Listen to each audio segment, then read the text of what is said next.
All right, we should be live. And we don't do this quietly, so we're going to crank up some game chops on YouTube. Good old game chops. And we are going to get into some planning that I need to focus on, I guess. So, oh boy, where to start today? I am not entirely sure. I don't know where I'm going to start today. We can kind of poke around and see what needs to be planned. What might be a good idea for me to figure out.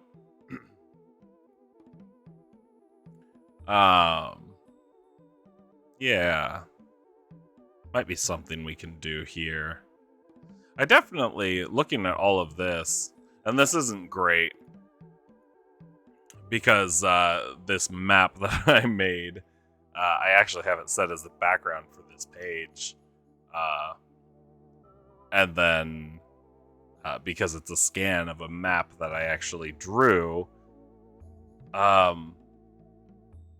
didn't label it because I didn't plan ahead when I made the map.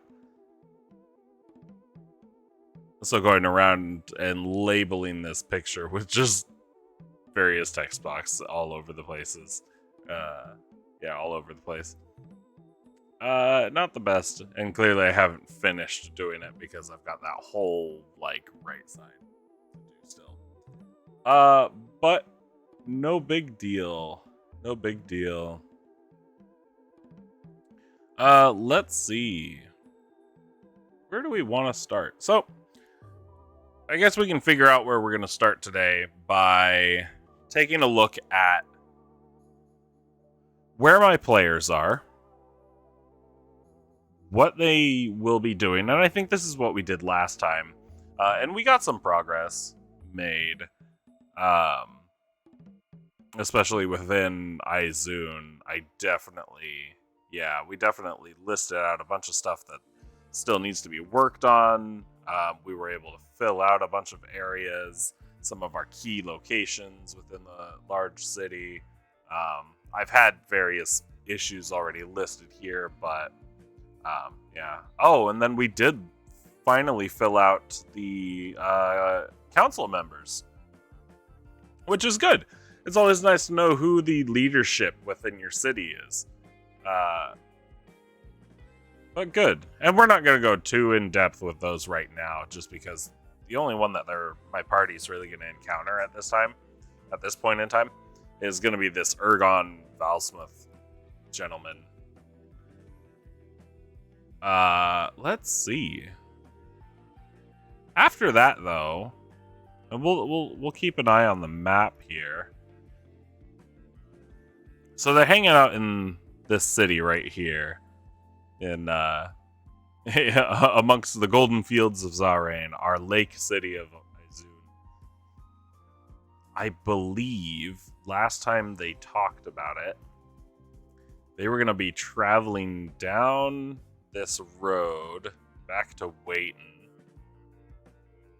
and then they were going to be taking a mountain path up to a monk temple that's situated right around this area. And actually, I wonder if I have my physical map nearby.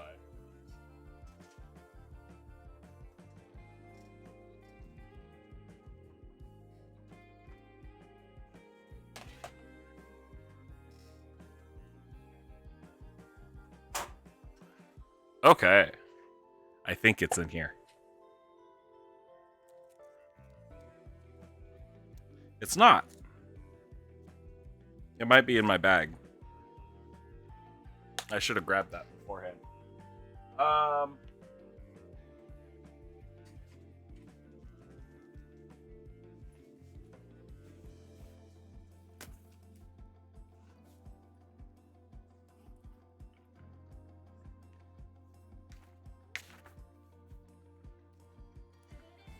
That's what we want. We want that map. Because this map has secrets. This map is my copy. Because the one that I have up here, it's a scan of the original, which I ended up giving to my players. The coloring on it is actually something that I did. Super easy to do if you have like cheap green tea around. Really easy to color paper and give it that kind of parchment look where it's still pretty uneven. And then you just dry it in the oven. You turn it on a low temperature, put it on a sheet, and then stick it in there, and it'll pretty quickly dry up. You don't want to turn it up too high, otherwise the paper starts to burn. Which maybe you want that, maybe you don't. What I hold here, though, is it's my copy of the map that I have blown up, because the original map was drawn on 8.5 by 11, just a regular standard piece of paper. And I got it scanned in, had it blown up to fit a larger 11 by 14, and printed that way. That way, I have a larger copy that I can make more notes on. Really, I'm not writing on this copy, but what I'm doing, and I'll try to show it off as best I can. Whoops. What I'm doing is I've got dots all over the map. Colored dots, because I like color coding. And each color is representative of a different kind of static event thing. To help me plan out what my players are going to actually encounter. And it's not covered in absolutely everything that I want to throw in, but I just kind of scattered stuff around here or there. And as I come up with different ideas, I drop another dot on the map and so on and so forth. Because I like the idea of a world that's full of stuff to do. And stuff that they would be encountering. So, if I'm looking at this, and I can kind of turn it around, and hopefully I can show it off pretty well. Right here is Izun. Right next to it, I've got a purple dot for kind of a plain fissure, one of those. Hopefully that's, even though it's backwards, at least you can see the dot. So that sits right on the river. That is pretty much what's flooding the city. Is a plain fissure. But there's really nothing that they can do about that right now, unless they want to put all of their efforts into solving that problem. They certainly can, but they have shown no interest in that. But looking at the map, I do see where that monk temple is, and that's gonna sit right about here on our map. Kind of hard to see, but if you can see where my cursor is, we're putting it right about there. So near the peak of a mountain within the mountain range, which is good. So knowing where that is, we know roughly how long it's going to take them to get there. So if it's going to be right around here, on a cart, I think I let my players stretch this road.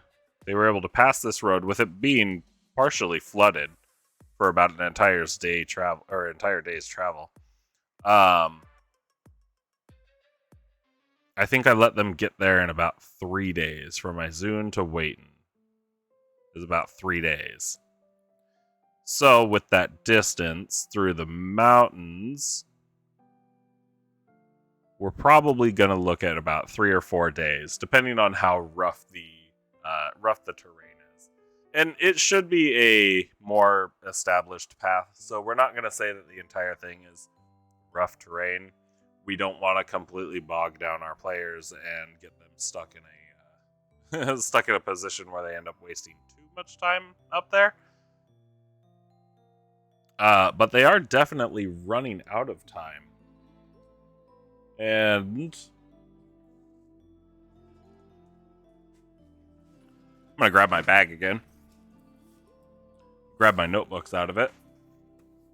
Because that's another thing I need to check on. Because they want to run up to... They want to run up to that monk temple.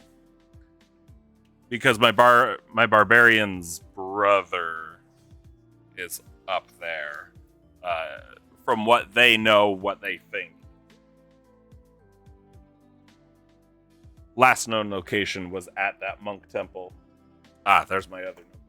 I gotta make sure I have both. That way I know I have all my stuff. J-Ron, welcome. And no, you didn't miss this last weekend. Saturday. Oh no, if I'm going to be doing this 2 times a week, I'm going to lose track of when I'm doing stuff. Saturday, 2 days ago, we were working on my Cursed Circus one-shot, where I had run this 2 years ago, and I lost all my notes on it, and I wanted to build something up. That way I can actually write it up and put it out on like Drive-Thru-RPG or something.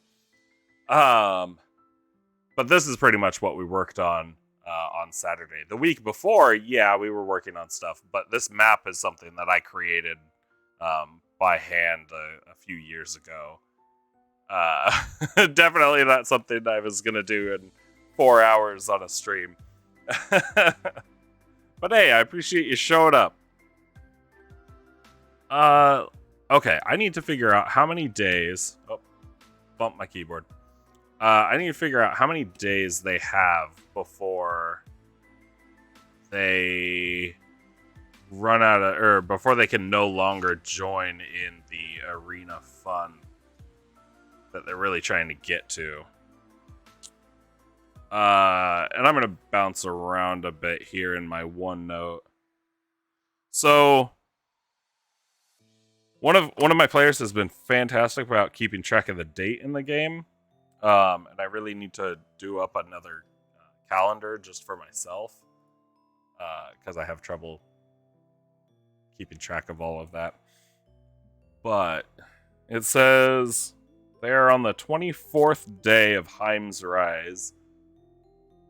Which, where's my calendar? There it is. Okay. Here's my calendar for my world. Which I might... I want to get around to filling this out a little bit more, adding different holidays and stuff. But they are Heim's Rise, the 24th day. Okay, so right here. If we're looking at 6 to 7 days of travel, we'll say 7 days of travel just to get to the temple. And then they're going to do another 7 to get back to the city. That puts them on the 38th. Ooh, that puts them on the 38th. That gives them 1, 2, 3, 4, 5, 6, 7. Really 7 days to get to where they want to go. We could say 8, but it's probably going to be 7. And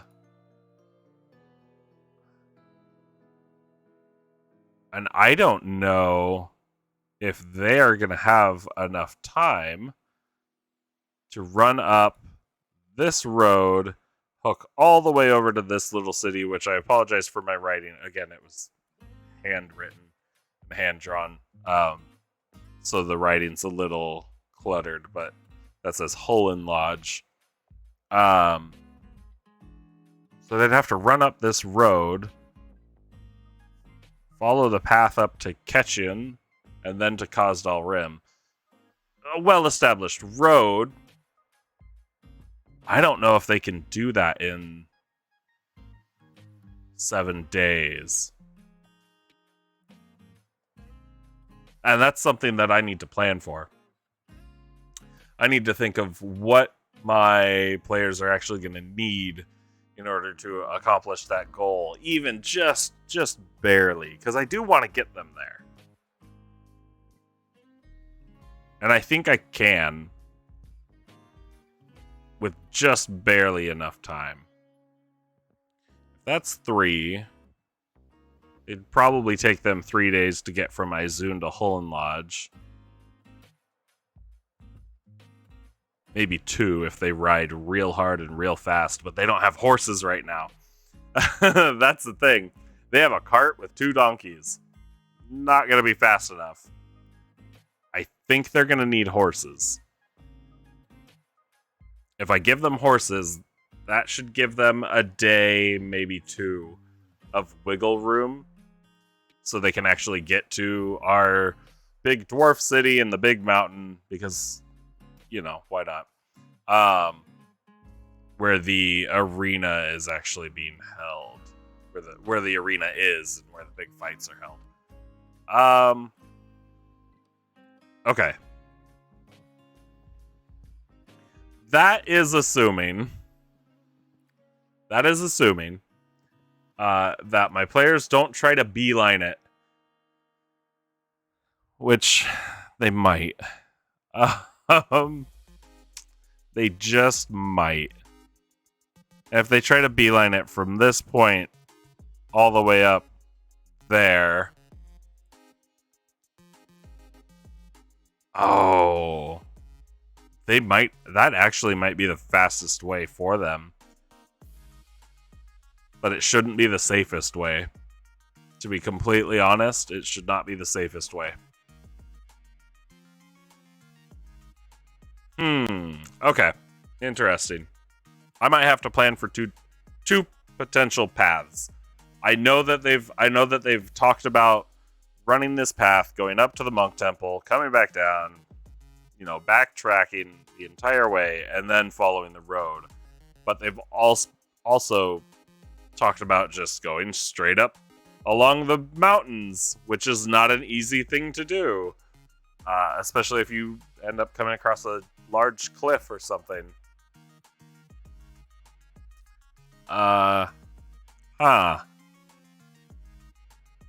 I'd like to dissuade my players from taking the mountain ridge and trying to trek their own path.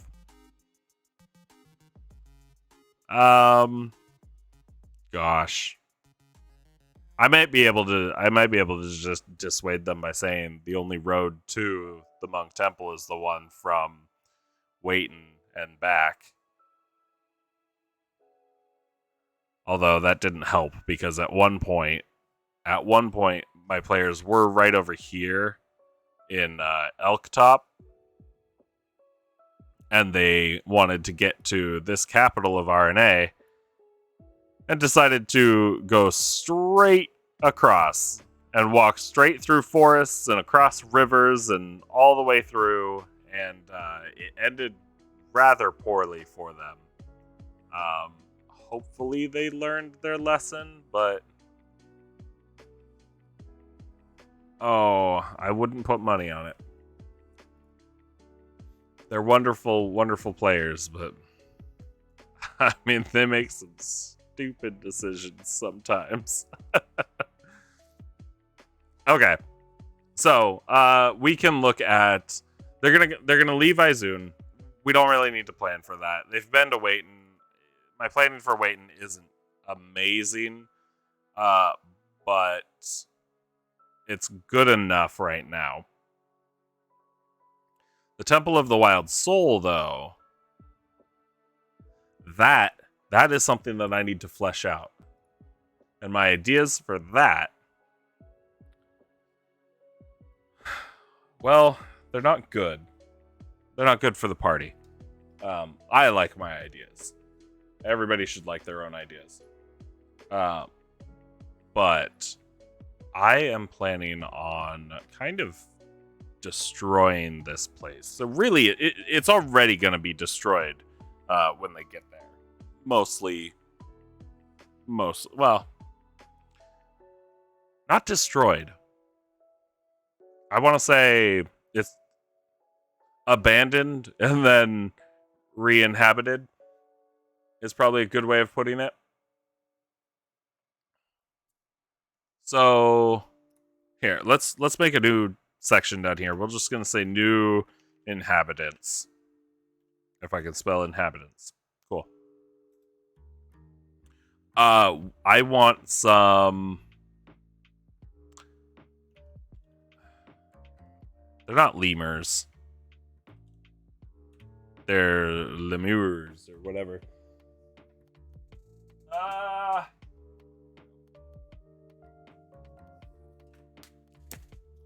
Books. I have too many books.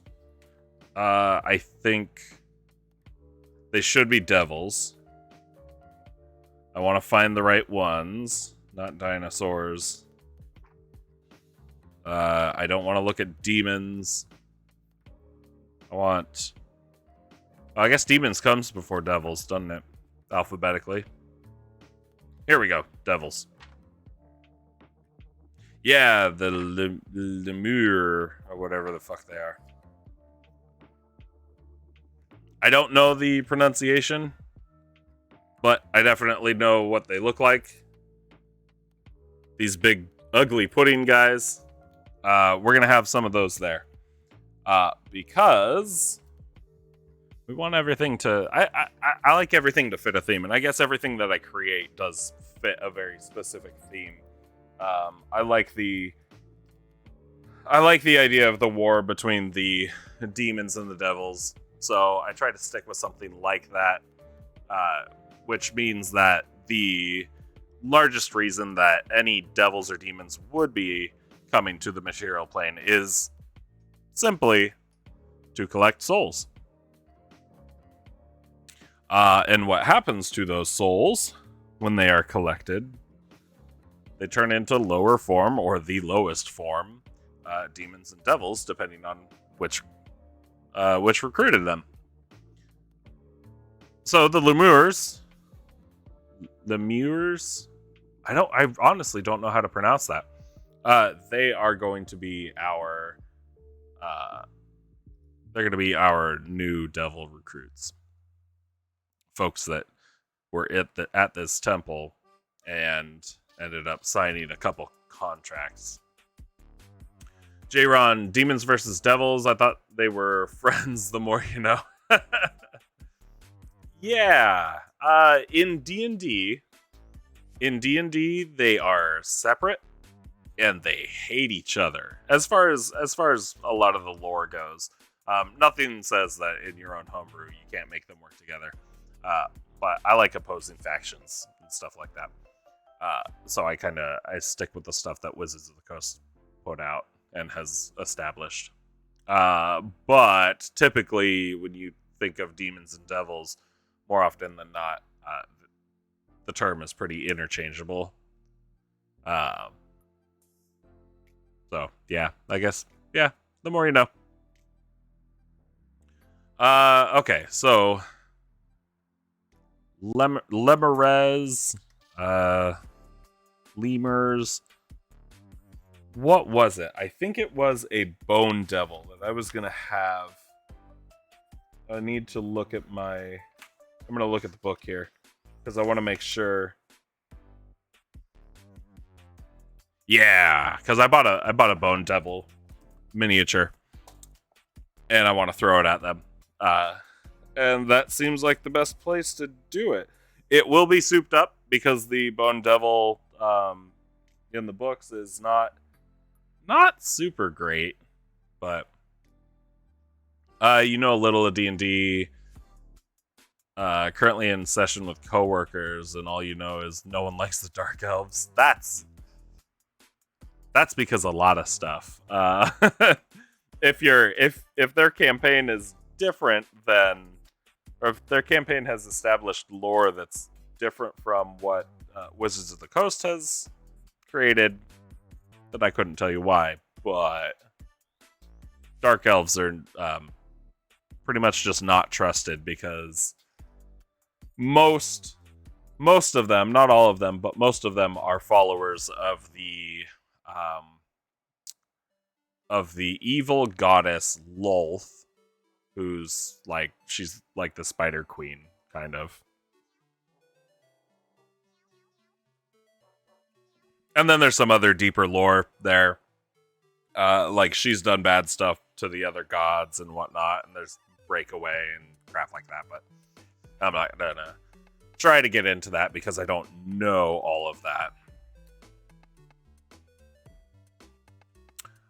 So we're gonna have our Bone Devil. We're also gonna throw in some imps, because everywhere they're like the tiny soldiers and scouts. Everywhere you go, if you have devils, you should probably throw in a couple imps as well. And we're not gonna do a whole lot of them. We'll do like 3 imps. We're gonna have the 1 Bone Devil. You have one in your party and you're an elf, so it's an interesting time. Nice. I've never played a drow or a dark elf. Mostly because of the sunlight sensitivity. I really don't like that. I feel like that's a huge disadvantage, especially because nowadays a lot of Dungeons and Dragons doesn't have underground dungeons. There's a lot more overworld dungeon crawling, a lot more overworld encounters. So it really puts drow at a disadvantage. However, all your drow really needs is a hood and sunglasses to get beyond that sunlight sensitivity. Because it's not like their skin burns. It's just that they don't see very well in bright light. So give them sunglasses, and then they can see better. That's it. These guys. We're gonna do... I should roll for this. We're gonna do half a D10, rounded up. Kind of a D5. If I can pull out a D10 here. I've got a box of dice. A box that one of my daughters made for me for Christmas. And it's absolutely amazing because I've got a dice bag that doesn't fit all my dice, and now I've got a box that has enough space in it to fit 3 times as much dice, which was pretty much permission for me to go out and buy more dice. All right, I'm rolling a die. Let me actually show this off. Die, that way nobody assumes I'm doing anything. I'm not. Okay, we're gonna do a 3. 3 halved rounded up is 2. That's not a lot, but that's fine. We'll do 2. We'll do 2 of these. They're not supposed to be. They're not supposed to be like combat. They're not there for combat. They're there for the flavor. Why no campaign planning tag? You know, and thanks for showing up, Val. Let me see. Is there one? There is. Campaign planning. Wow. I've added that. Thank you. I was actually in a rush. I thought I gave myself enough time originally. And as I'm sitting there, I had like two minutes left and tried to come up with a bunch of tags. And yeah, clearly I failed coming up with some of them. If I could create my own, that would be amazing. J-Ron, you'll always assume the worst. Don't worry. Okay. Well, then I'll make sure my dice rolling is real vigorous for you to make it a real good time. All right. So we're gonna go with that. Two pudding boys. I really don't know how to pronounce their name. We'll have 3 imps kind of floating around, and then the Bone Devil. Bone Devil's not going to be on display right away. He's going to be kind of our lurking bad guy in this area. And if I can make it work, he's going to be a little more sneaky. definitely going to be watching the players and not attacking right away, because I like to try to keep in mind, and I'd like to try to remember that devils are still lawful. They're not going to just jump on somebody because they think they can kill them, and they definitely have an ulterior motive to being where they are and doing what they're doing. And again, that motive just being soul collection. Val, hear you out. Upon a PC ordering a drink, the bartender size pulls out a list of legal drinking ages, species, and number age. I like that. That's really funny. I guess that actually is really funny, because I've always looked at the race boxes and race information, and when I look at age, it's just one of those things that I kind of wave to the side, because sure, knowing at what age they hit, adult maturity is good flavor, I guess. The only time I've ever used it has really been to decide if I wanted to play like a child character or not, or if I wanted them to be more elderly or something like that. But the drinking age is not something that I had even considered. That's really funny. Oh, okay. I'm gonna take a note of that. We'll just say different drinking ages per race. Very, very good idea. All right. Yeah. So I'm gonna make a note with this Bone Devil. We'll just say he's leader. Yeah. Because he's the higher rank devil in the area. And that's how they do it. They are all ranked. And then we'll do new recruits. If I can spell it. From the monks at the temple.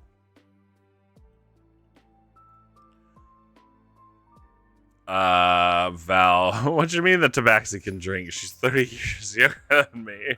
Sorry, sir, you're an elf. That means that you'd end up with like Aarakocra, who are drinking at the age of 3. Half orcs that are sitting there aged 11, jealous of the Aarakocra. A 50-year-old elf who still can't drink. Oh, what age do halflings hit maturity at? I think they hit maturity a little bit later because they live a little bit longer. But yeah.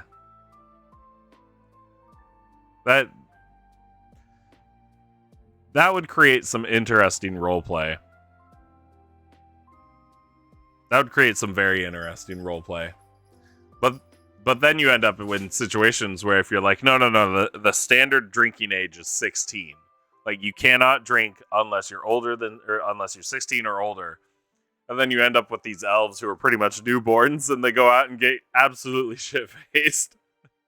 And then the Aarakocra, who's elderly, who still can't drink. I don't know which way is funnier. But I like that. All right. So we had a couple monks that gave in to the devils. And more often than not, what we have here is different recruitment methods. Because even though the devils are still lawful, they're evil. which means they're going to do anything they can to actually complete their goals, but they're going to do it with a certain within certain guidelines. So maybe what's going to happen here is this devil's he's not going to kill anybody, but he's not going to let anybody, or he's not going to let anybody die. And I think that's worse. Val, elf, I'll just hide my ears and pass as human. Yeah. And then how do devils behave in an anarchist society? Okay. In an anarchist society,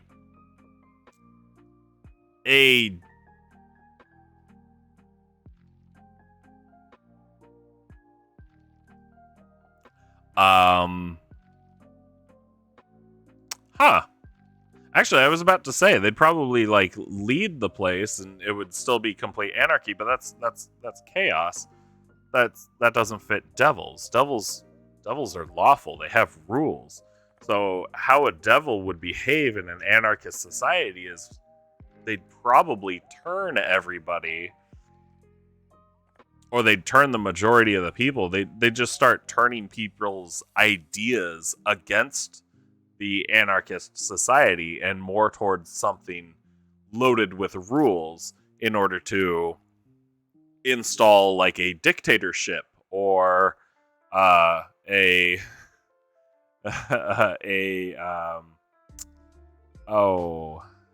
can't think of the words right now, but yeah, they'd go around and convince everybody that anarchy is bad and that what we want is more control, and we want everybody to have a fair slice of the pie.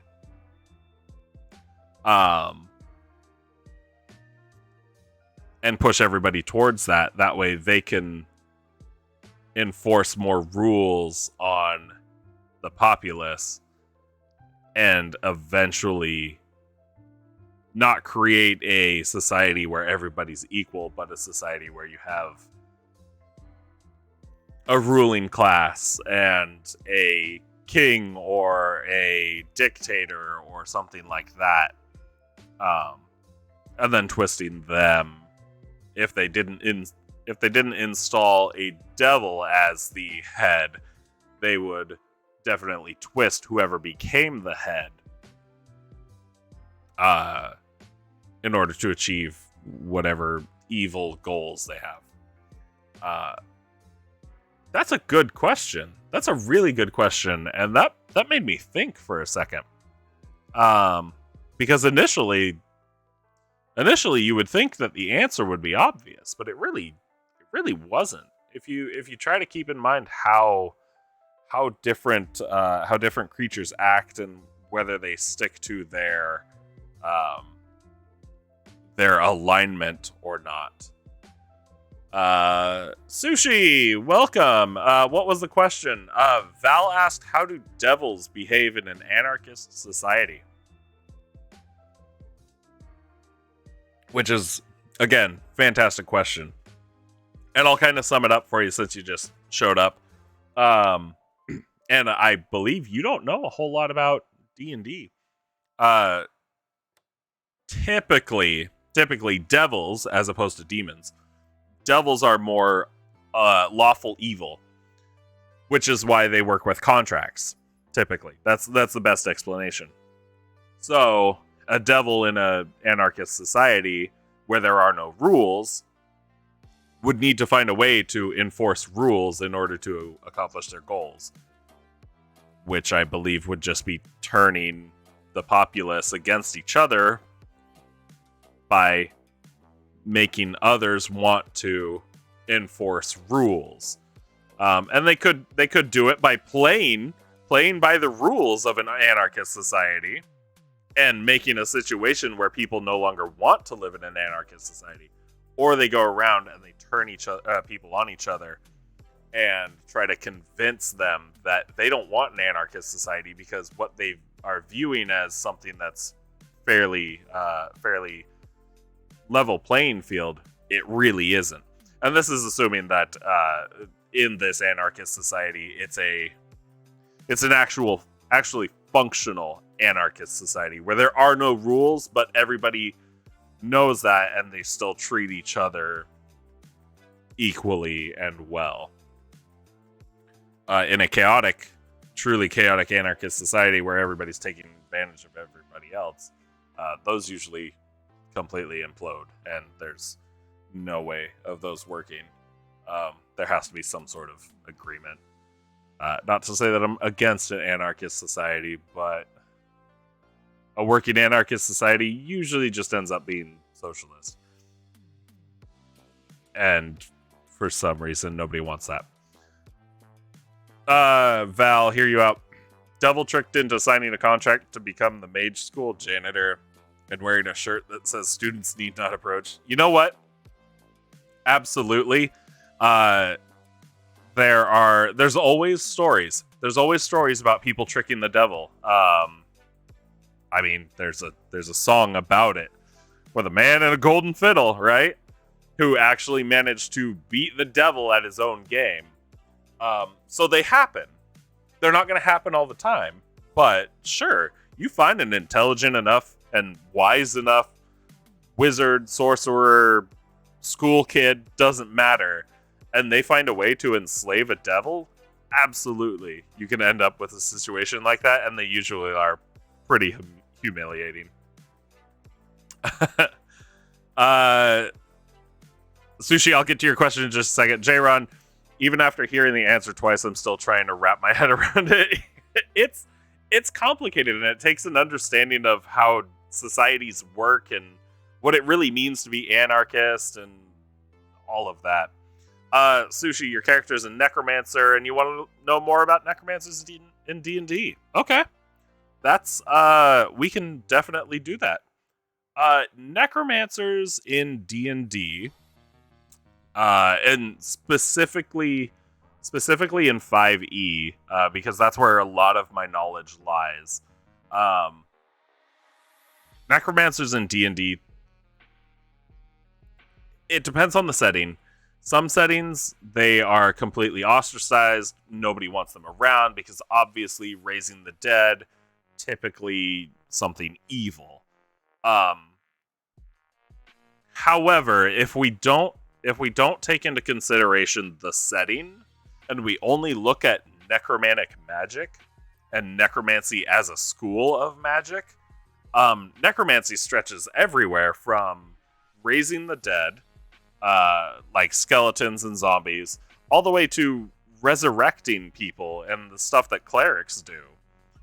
Because technically, the resurrection spells like Revivify, Resurrection, True Resurrection, those are all technically within the necromancy school of magic. So, more often than not, if you're going to play a necromancer and you want to be that raising the dead necromancer, you definitely can. They're a little bit harder to do at low levels, and it takes a while. Hump and Dump, I guess you're going to have to skip this stream, huh?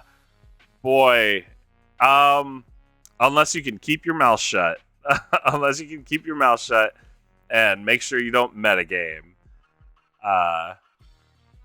And that's Hump and Dump is one of my players. But if you want to hang out, that's fine. I don't know how much planning that I'm actually going to get done because it looks like we got questions coming in. Val, high-level necromancers, flesh to stone, shape stone, greater restoration. Enjoy your flesh castle of endless screaming mouths. Fantastic. If you want to lurk, that is fine. I appreciate it. But yeah, Sushi, your backstory revolves around your quest to revive your loved one. So, and you know what? I'd say that works. I'd say that works, especially if you're going wizard. Hold on.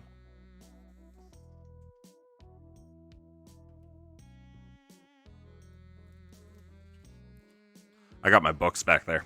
I want to find somewhere where I can like put them on display or something, but I guess the only thing that's in my camera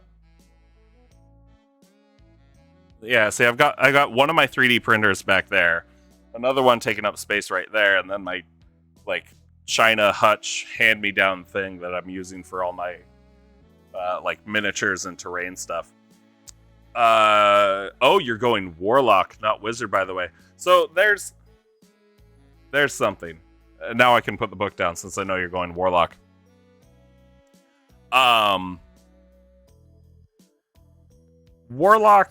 Warlocks don't typically get like resurrection magic, and that's okay. I think my cats are growing crazy. Warlocks don't typically get resurrection magic, and that's okay. That's okay. What you actually get is completely up to your DM.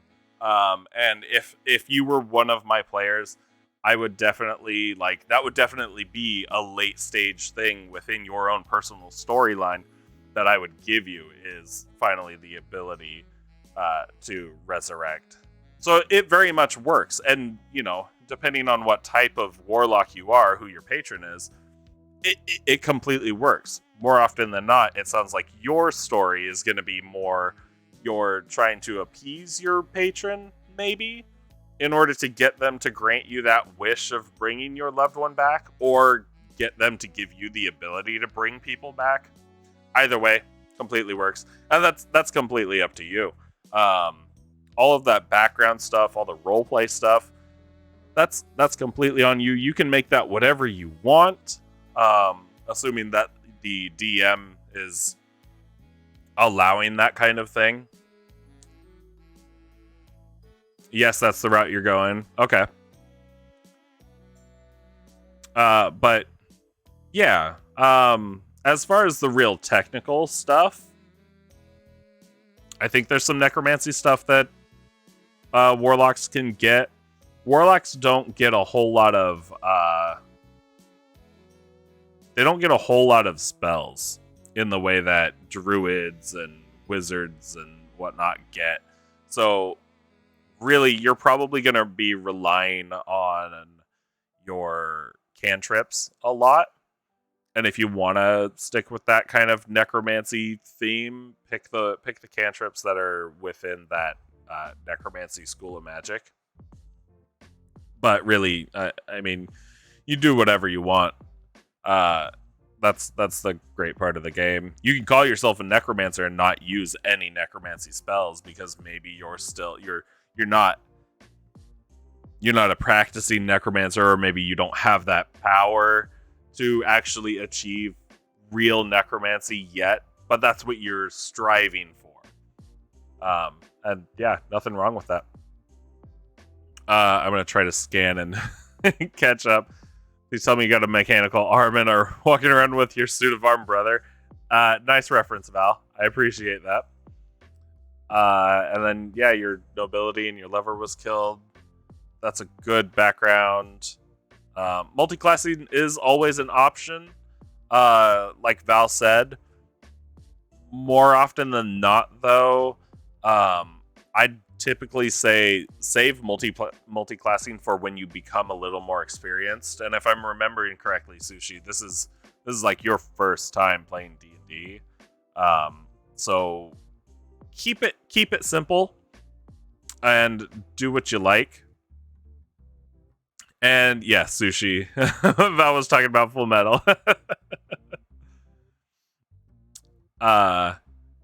Yeah.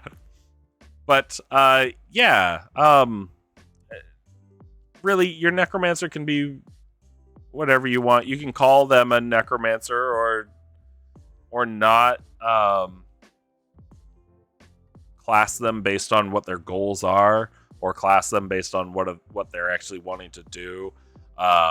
Actually, it reminds me of a character idea I have, and I was gonna try to play it in another friend's game that he was running, but it wasn't gonna be a good fit.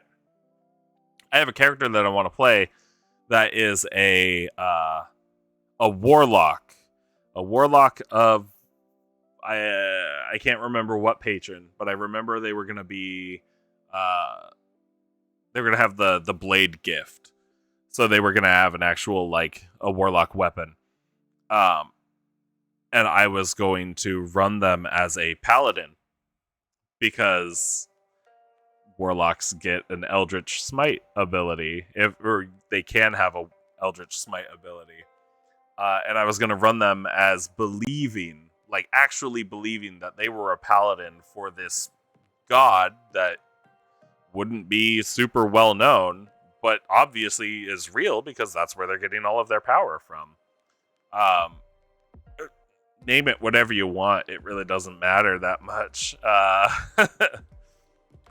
because it in the end you're just taking some abilities from some books. They give you guidelines on what to name them. Like the races will give you sample names, but you don't have to use any of those. Just because they're all super Victorian doesn't mean that you can't name your tiny barbarian Brittany. Although I guess Brittany is technically Victorian. Yeah, but yeah, Brittany.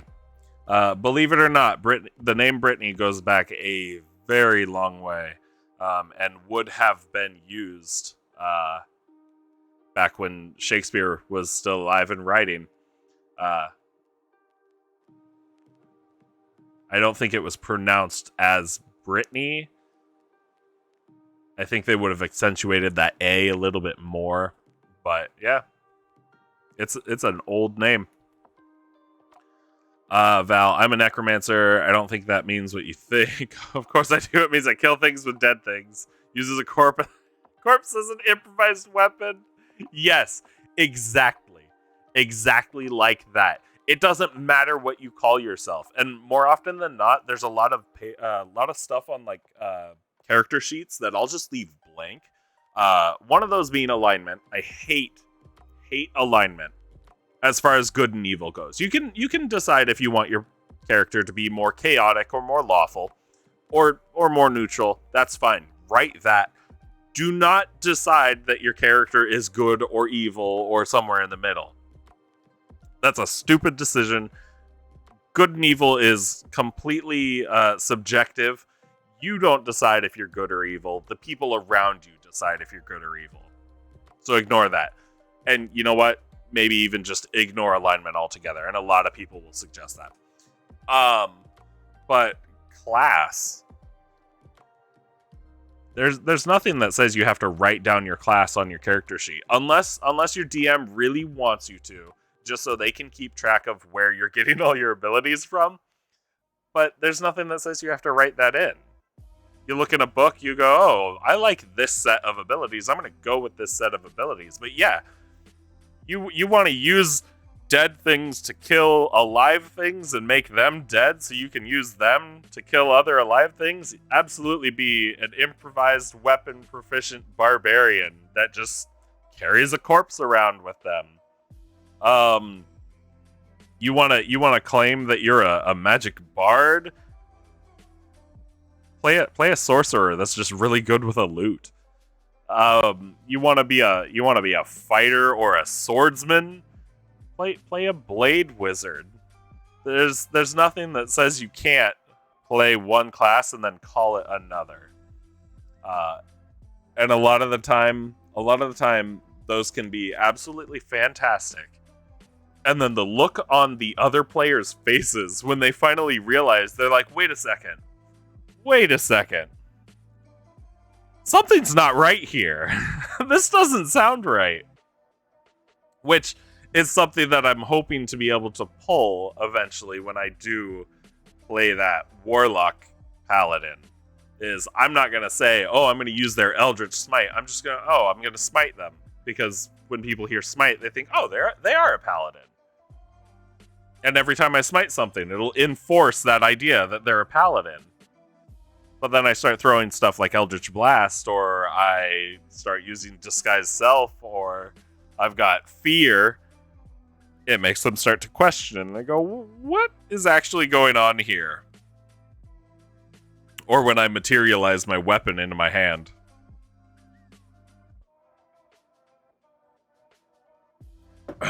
Good stuff. Good stuff.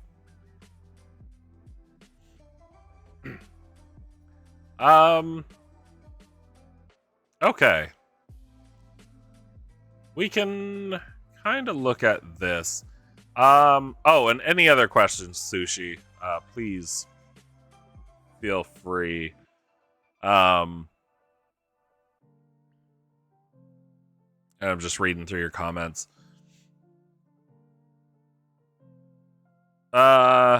Yeah, using a rise to working on your phrasing, your dialogue stuff. That's all good. A lot of people will do that too for their spells. Spells, and this is more the technical part of the gameplay. With spells, they'll have for components. More often than not, you'll see the letters V, S, M, and those are representative of verbal components, which is obviously talking, magic words. Your somatic components is your S, and that's your hand gestures, like you're doing jutsus. And then M is material components, and if there's ever M, it'll say what comes after that.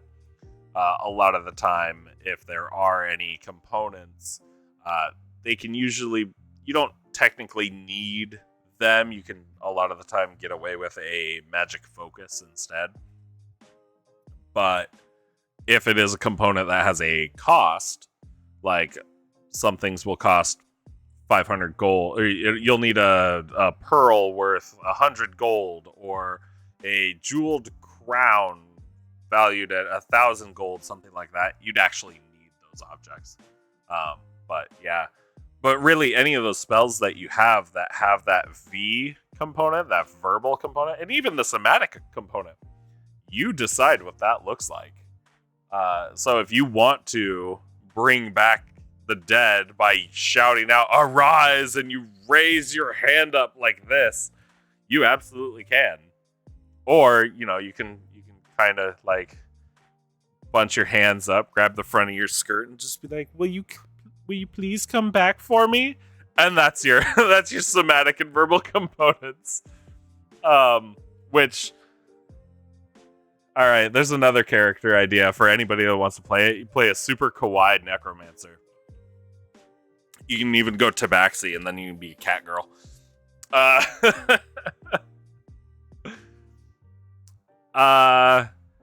Val, when you're a pyromancer, water genasi wizard, because the DM didn't realize what they were getting into when they said grease was flammable. So you use grease, firebolt, create water. And then dull sorcerers get meta magic and can choose subtle spell. Yeah, they can. If you go sorcerer, subtle spell can be really good. I don't know that it does get rid of the verbal, doesn't it? Now you're making me look it up.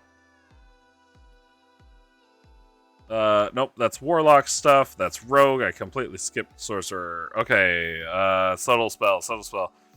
When you cast a spell, you can spend 1 sorcery point to cast it without any somatic or verbal components. So yeah, actually, that's one of those things. I usually use when I've played a sorcerer in the past. I've used subtle spell, but it was mostly to get away with casting spells while you're in a crowd. That way nobody knows where the spell is actually coming from. Especially if it's not a spell that is cast from me to reach a point. If it's something that I can just have spontaneously happen at a point within space that I can see, I'll go with subtle spell while I'm hanging out in a crowd. That way nobody actually knows it was me that cast it. But I never considered using it to help if I was ever bound and gagged or even silenced. Interesting. That's a good note. And it was do note. Sorcerers get meta magic. Yeah, interesting. I hadn't considered that. Thank you for bringing that to my attention because I might use that. Okay. We were working on what treasures and stuff are going to be at this monastery, weren't we? And ideally, my player isn't listening, but if she is, I'll trust her to be good. So we've got our couple of artifacts. This quartz circle and the ethereal blade. They are tied. Oh, I do want to come up with a blow dart gun. Let's get that taken care of so I know what we're doing. Go down here. We're gonna do blow dart gun. And blow dart guns are garbage. Treasure robe of eyes. I think maybe not.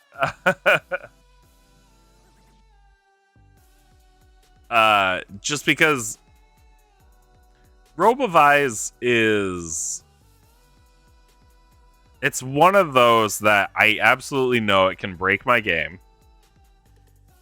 And I want to try to avoid that as much as possible.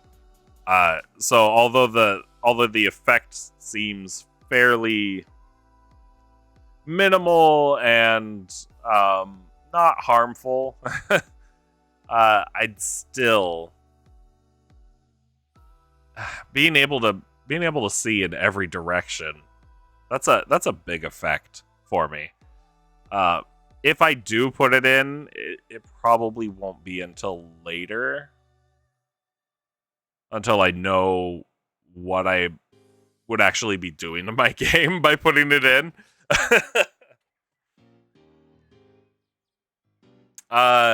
This blow dart gun, though. Blow dart guns are not great in D&D.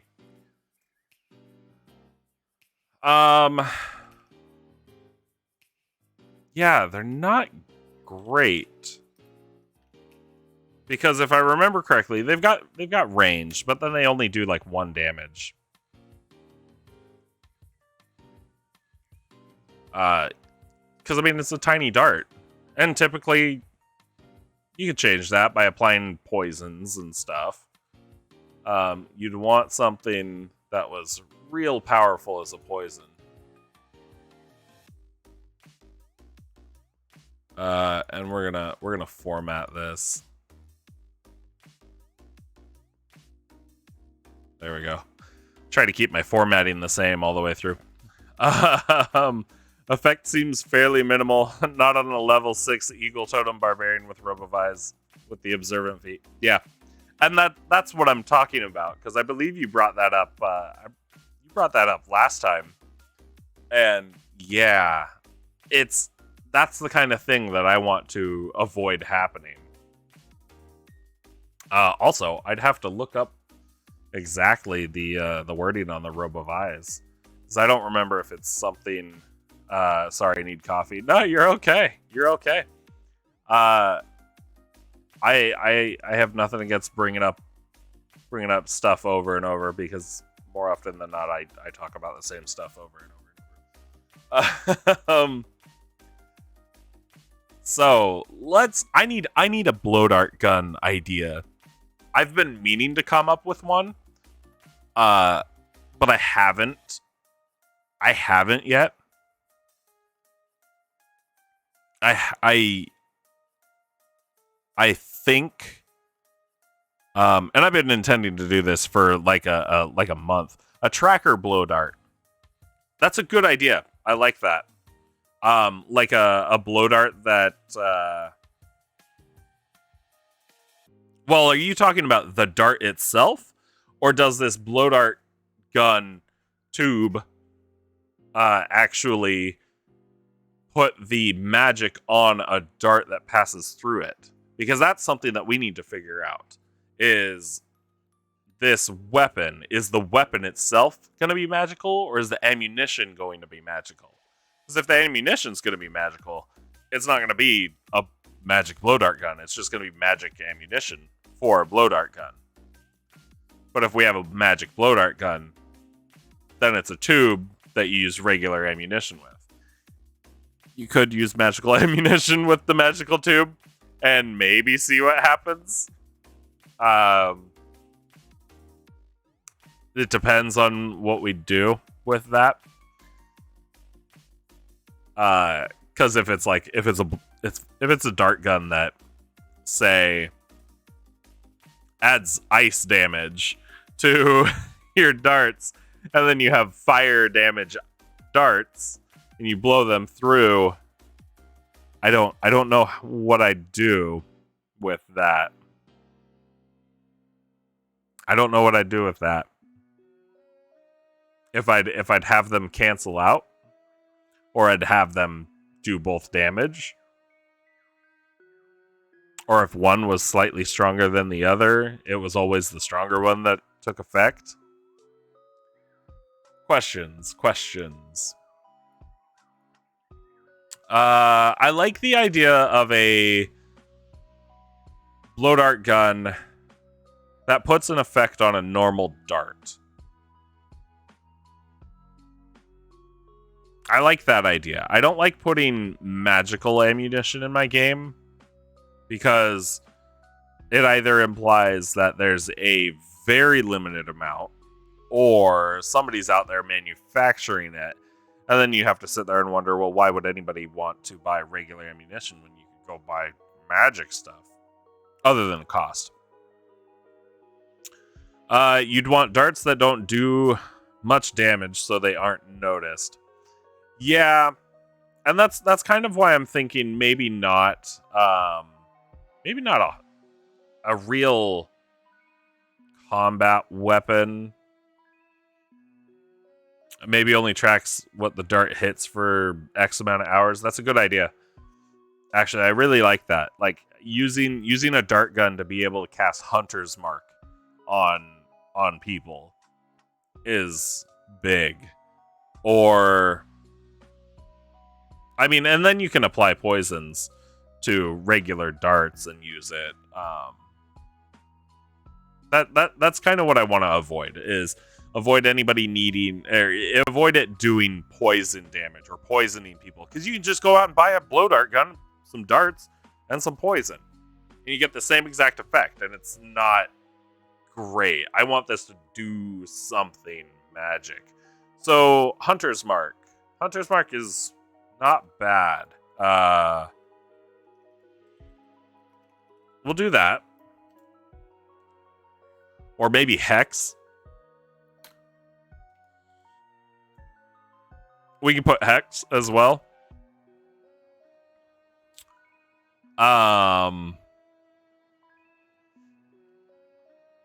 Gosh. What else? I do, even though I already said it, because a blow dart gun isn't really a combat weapon. I do like the idea of a blow dart gun that when you fire a dart at it, it travels, it's fast, but as soon as it impacts, it's just a tiny little explosion. That's real powerful, though. That's real powerful. Okay, and I just had to double check this, because we listen to Game Chops here, and I keep hearing this song, and I'm like, it sounds like Avatar. That sounds like The Last Airbender. But I've never actually checked the screen, and yeah, it is The Last Airbender. One more reason why their channel is just so amazing. Let's see. Dimethyl mercury. Yeah, that's another thing. If they want to get real creative and they want to hunt down certain materials, absolutely. But again, that's stuff you can do with a regular blow dart gun. If they want to go out and refine ricin and load it into a tiny ball bearing that has pits on it that are loaded with that ricin, and then fire it into some ambassador's leg or something, which is a real world reference, in order to kill them, then absolutely, sure, do it. There's nothing magical about it, because again, that's a real world reference. That's actually happened. So it's not as like, it doesn't feel as awesome. It's a fantasy game, so it should be more fantastical. Hunter's Mark, Hex. What other spells can we think of? And we technically don't have to use a spell out of any of the books. We can just come up with a random idea. We're the DM here. We can do whatever we want. If I want a blow dart gun that petrifies people or, forces them to dance, blow dart of healing. Like acupuncture? Like a blow dart gun that, as you fire it, it always manages to find certain like pressure points on your body, and then it heals you for just a little bit. That might actually, okay, hold on. That might actually acupuncture healing. And of course I spelled it wrong. That might actually work. That might work like thematically for where they're finding it. Blow dart of infinite range to make up for the damage.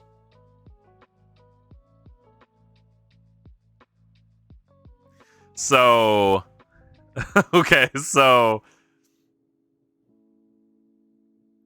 is this a blow dart that is affected by the curve of the planet or not? Like if this is a blow dart of infinite range and there was nothing, like you were on a smooth orb, completely smooth, nothing obstructing it, and you fired this blow dart, would it eventually wrap around the orb to hit you in the back? Or would it go straight off of the orb into nothingness?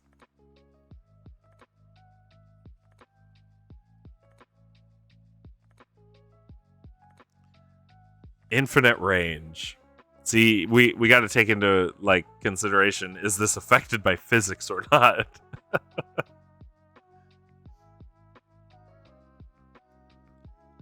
Not a bad idea though. I do like the extended range. It'd be more, I thought we were working with planes. Sure. Planes don't have to be flat.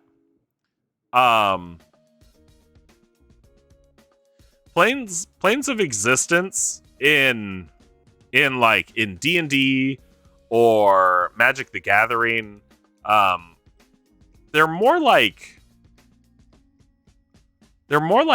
layered existences.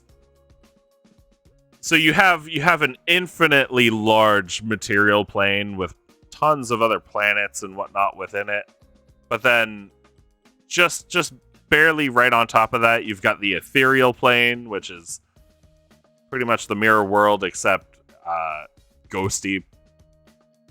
And then you get the Fae and Shadow, or the Feywild and Shadowfell, which are almost mirror planes. There's supposed to be differences there. As far as Wizards of the Coast is concerned, they say that both the Feywild and the Shadow Plane are more they feature a lot of the same stuff. But yeah, it's all just kind of layered existences. It ignores the curve.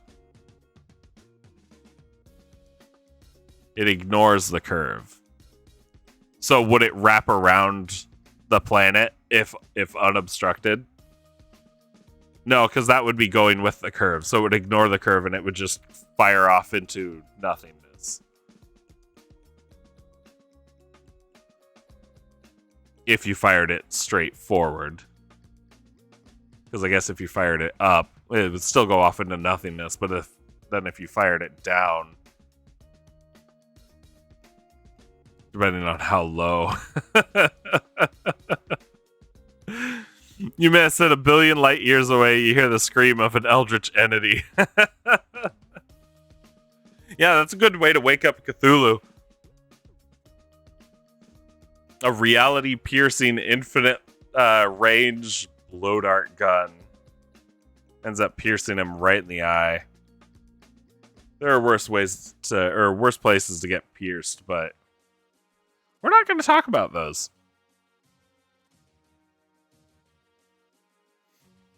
Acupuncture healing. That's funny. I like the hunter's mark. And I like the healing. What else?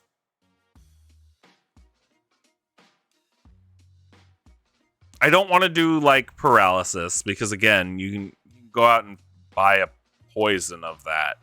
It's going to cost you some money to do it, but you can do it. I also don't want to give my players the ability to paralyze everything they come across.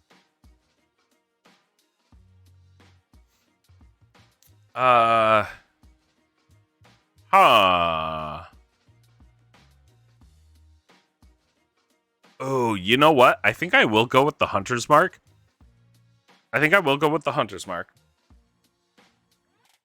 So thank you, Val. That's a good idea. We'll give it a certain number of charges. That'll be fine. No, because the party has a ranger in it. So they already have hunter's mark.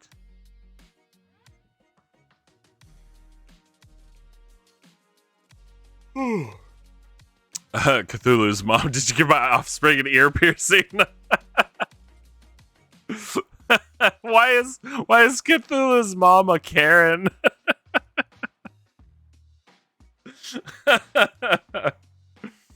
We don't need that.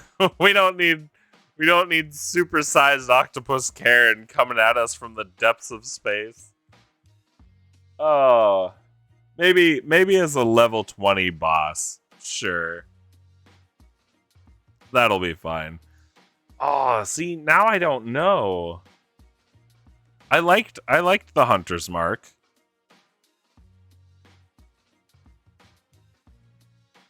The healing's a good idea too. So I guess I should explain because I haven't talked a lot about the party. I think I did on Saturday, or maybe I mentioned it. But the party is a barbarian, a ranger, a cleric, and a monk.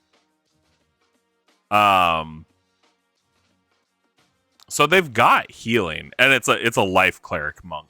It's a life cleric, a half orc, half elf monk, that took that half orc, never gonna die, racial. So they're pretty good on healing. They're really good on healing. So this a healing blow dart gun is gonna be kind of like Why do we have this? What do we actually need this for? Not to say that I haven't given my players crap just because I want to give them crap, but then they have the ranger who can cast Hunter's Mark. I don't want to double up on anything right now.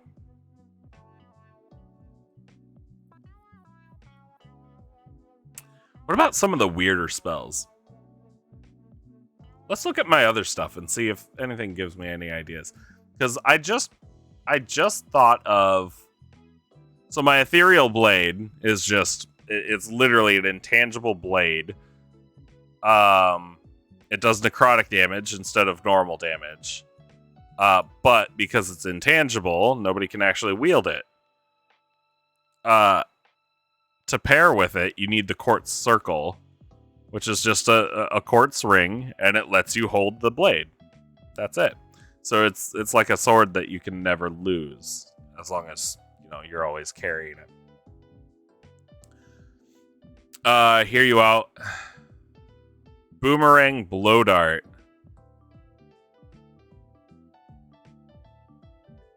On turn 1, it strikes on turn 1. If it misses, return from the back on turn 2. If both miss, roll dex to avoid getting hit yourself. J-Ron, hey, I appreciate you keeping me up. Enjoy your stream. I am actually super bummed because I don't know if I'm going to be able to jump into yours, but if I reach the end of mine, I'll jump into yours and come mess with you a bit. But thanks for sticking around. Oh, let's see. The boomerang blow dart, though. Interesting. So essentially, it gives you 2 chances. It gives you 2 chances to hit the enemy. If both fail, there's a chance that it hits you. But it still only does 1 damage, right? And then if it hits, that's it. It's just blow dart.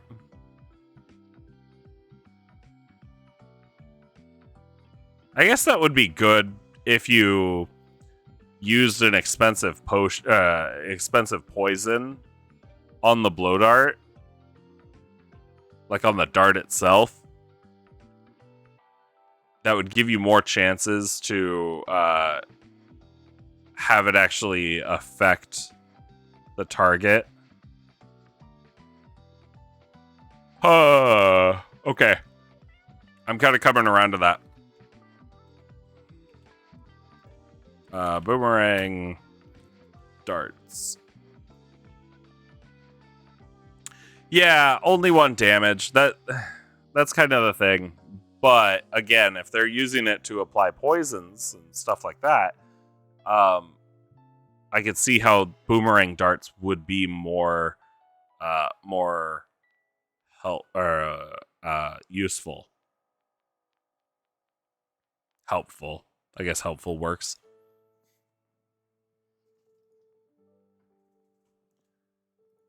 Not bad. Not bad.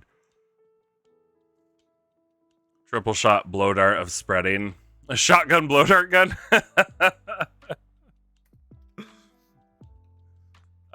Okay. Oh, actually, that's not bad. I saw a homebrewed dagger, I think, and I can't remember where I saw it. I wish I could give credit to whoever came up with it, but I can't right now. But it was a magic dagger, and when you threw it, you rolled I think you rolled 3d4. I think you rolled 3d4. And then whatever the result was how many daggers you actually threw. And then after they impacted, the dagger returned to you. Could do that with the dart gun. We could make it fire off a whole ton. A whole ton of darts.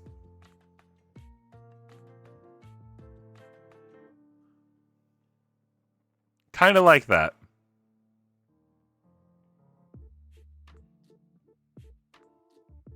I kind of like that. But I also don't want to put them in a position where, because I'm sitting here considering, all right, something like that, we got to give it charges. Or not. I guess we don't have to. But are we going to make them roll an attack roll for every single needle? Or is it going to be all one attack? Because if we end up making it way strong, where this blow dart gun is doing 15 needles. That's still 1 damage per needle.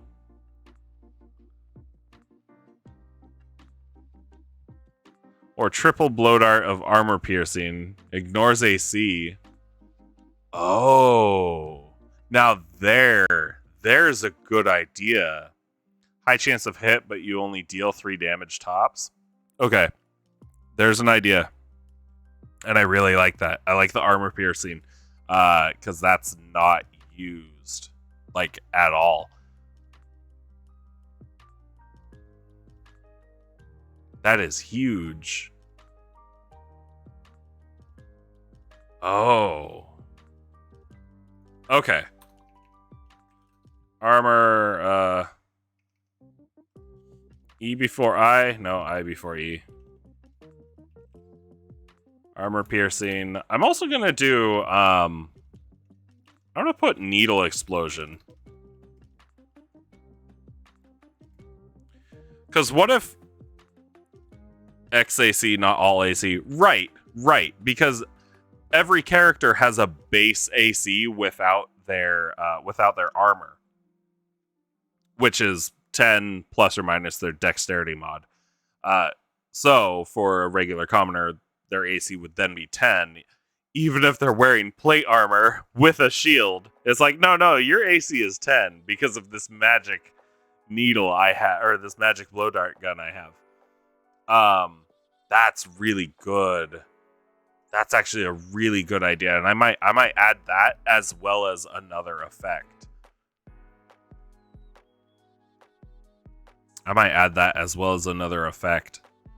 And then it can kind of be like an assassin's dart gun. Because that's what it would be used for. If you're trying to get around your opponent's AC, but you're using a weapon as small and ineffectual as a dart gun, you're probably not sitting there trying to take their head off. Again, you're trying to apply poison. Okay. Actually, you know what? I like that. The barbarian armor pierce. Yeah. Exactly. Then, it's not good against everything. But it's good against other things. So, let's say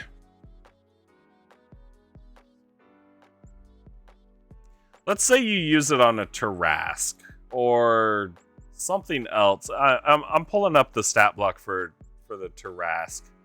Not because I'm going to throw a Tarrasque at my players, but because I'm pretty sure.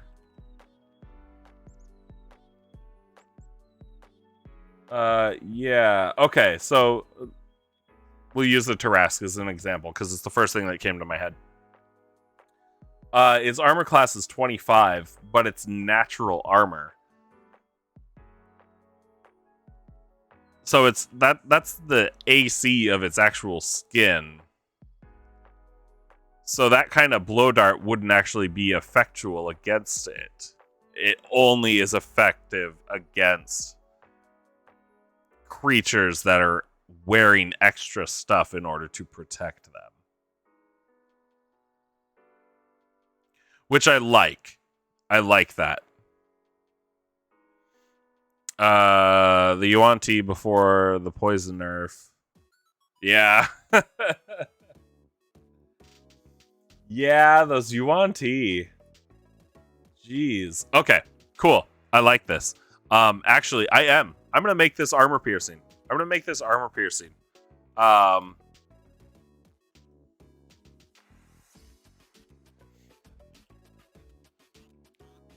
Do we want to have it do something else, though?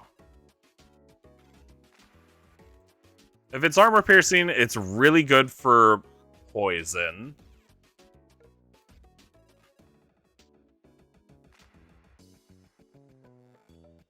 We could make it like a plus weapon as well. I wouldn't be against that. We could make it like, we could make it really good. Oh god, I don't want to. Oh god, I really don't want to. So here's something super annoying. My players, they're all like level 7 or something like that, 7 or 8. My ranger, my wife, the ranger, she has a like plus 10 to hit. I have not given her a magic weapon at all. I think she's maxed out her dexterity. So there's 5. She gets another plus 2. Yeah, she gets another plus 2 from her archery fighting style. And then, yeah, plus 3 from proficiency. So she's got a plus 10 to hit. I do not want to give her any magic weapons. And then she's got all the extra ranger stuff, and she's doing tons of damage. Way more damage than anybody actually should be without a magic weapon. So I don't want to give her a plus weapon. And I know she'd end up being the one that would use it. Well, the barbarian might use it. Scythro, thanks for showing up. I'm glad to see you jumping right in. So armor piercing would ignore the dex modifier in the enemy's AC? No. So there it would effectively change a enemy's AC to 10 plus their dex, or plus or minus. Unless they're a barbarian, then it's whatever it is. If it's a class that has like unarmored defense, I think is what it's called. Like the monk or the barbarian, then their dex would obviously be unchanged. If it's a creature with natural armor, like a Tarask or anything that has a thicker hide, it's just part of their body, they would keep that AC. The armor piercing literally only applies to anybody that's using a shield or they're wearing armor. And then it would be whatever their unarmored AC would be. So that's what we're looking at. We're looking at it would now affect unarmored AC and not armored AC. Which would actually be kind of nice to use against my barbarian, because his AC is super high because he uses a shield. He's using a shield. I have a barbarian with like 19 AC. Because he won't put the shield down. Of course, I gave him a magic weapon that's one-handed. You can two-hand it, and I thought he would, but no. He's like, oh no, I'm going to one-hand it and use my shield.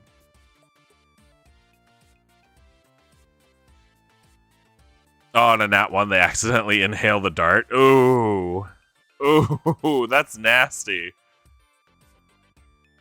That's really nasty.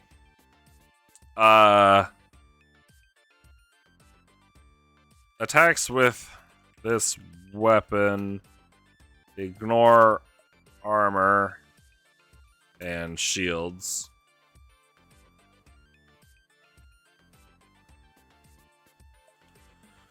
Forcing the forcing the target to use their unarmored AC. And then I'm going to put natural armor is unaffected.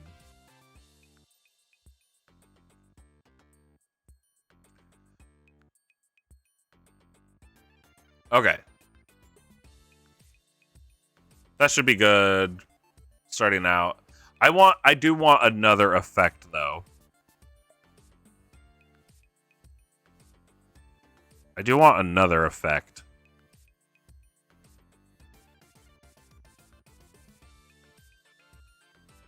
What can we add?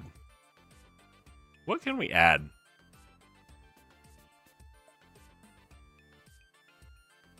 Maybe...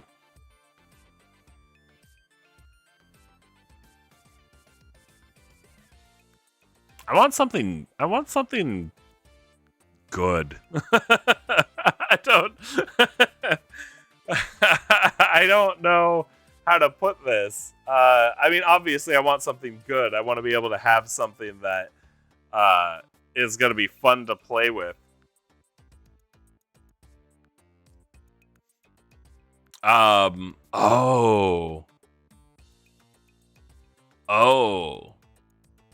What if we use, like, reduce? Enlarge reduce isn't used a whole lot. It's one of those spells that's just kind of like, all right, why would I actually give my wizard enlarge reduce when I can cast fireball instead?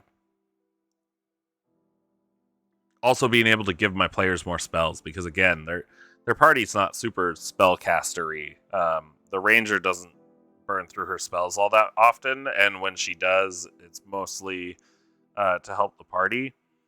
Same with the cleric. Val, if one dart crits, so do the next. Works in cycles of 3 since it's a 3-shot. Oh, I kind of like that.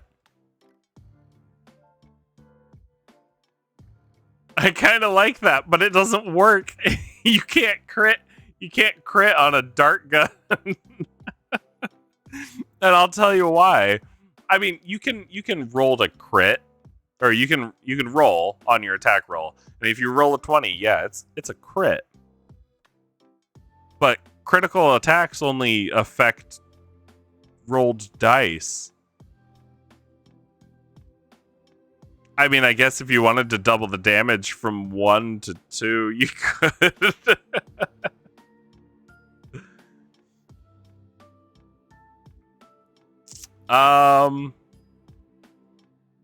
Interesting. What if we do this? It's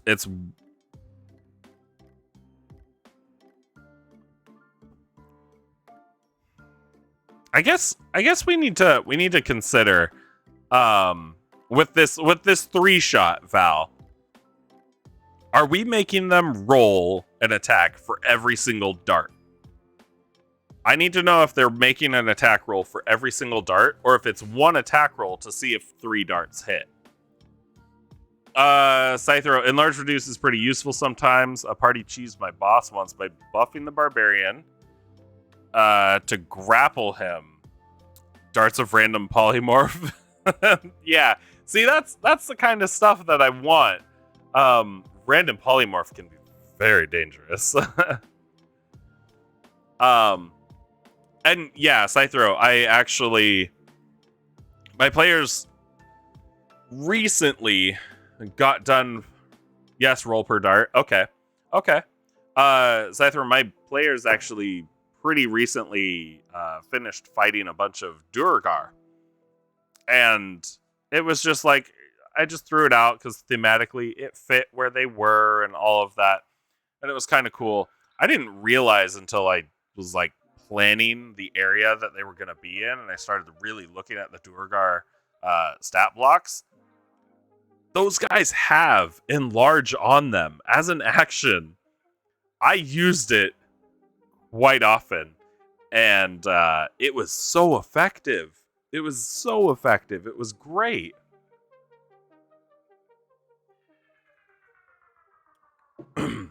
And yeah, enlarge reduce, it's one of those spells that I think it should get used more often.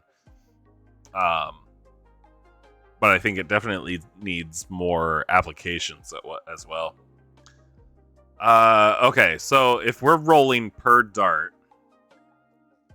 what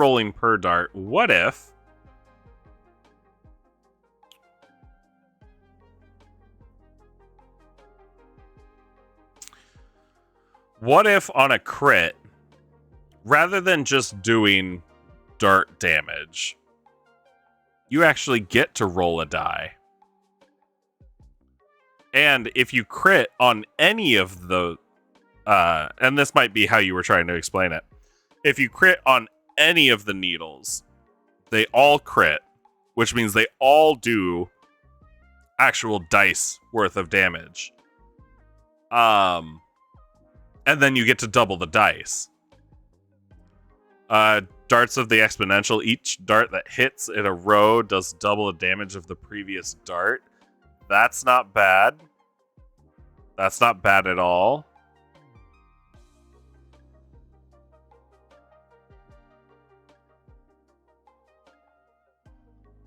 That's not bad at all. Actually, ooh, okay. So I'm getting ideas. Right? What if we did? I like this darts of the exponential. I like this multiple darts. What if? Although it doesn't work with the armor piercing because it gets a little too strong. But what if you burn a charge or whatever? Because I think no matter what, this weapon is going to have charges to it. Or not. Maybe not. If we balance it enough, we wouldn't have to, and it could just be a permanent effect. Dart of die increases the rolled die size after each hit. I'm kind of thinking something like that. What if we do this? We'll do this. It fires one dart. It fires one dart when you attack. If that dart hits, it creates a mirror behind it by a few feet that you then roll an attack on. If that hits, you do it again and again and again and again and again. And you can do that up to... Let's say you do that up to 10 times. You can do that up to 10 times. And then if you crit on any of those, or any of the darts that you actually crit on,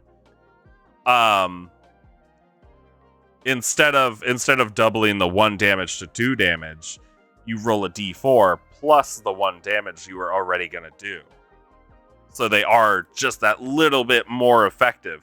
That then gives them the ability to, if the gods are willing and luck is on their side, that gives them the chance of doing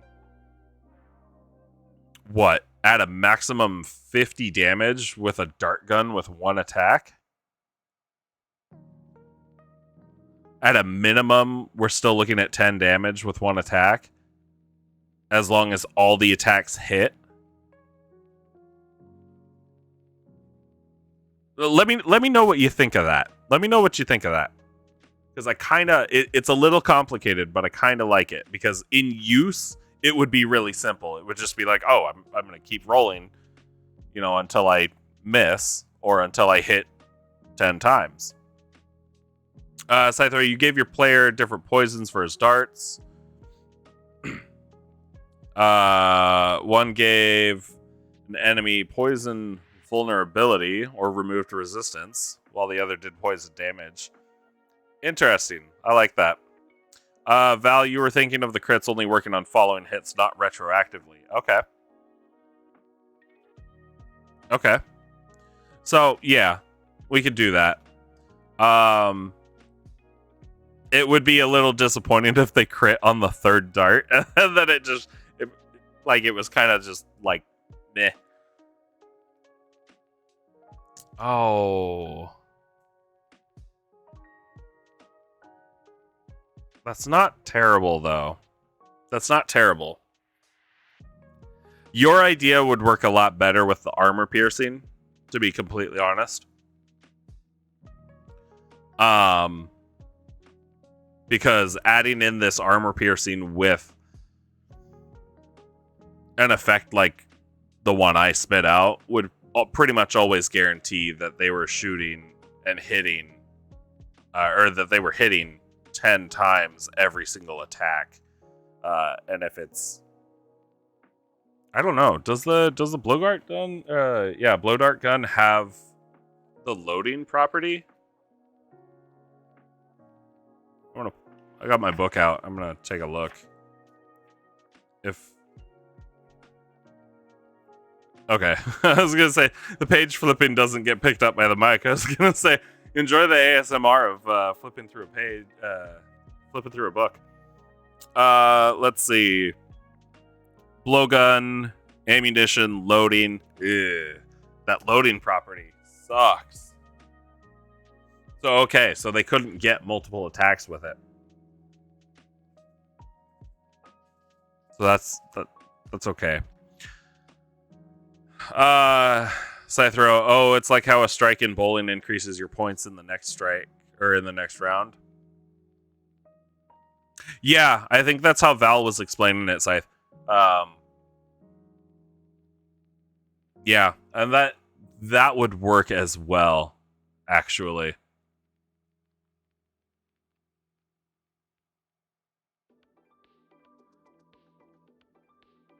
Huh.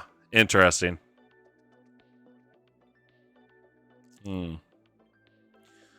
Blowgun of dart spawning. Yeah. I'd like for it to be, like, thematically tied to where we're putting it. Since we're putting it in a monk temple, and it's the temple of the wild soul. They're all astral monks, pretty much. So, laughs in Whitney's milk tank.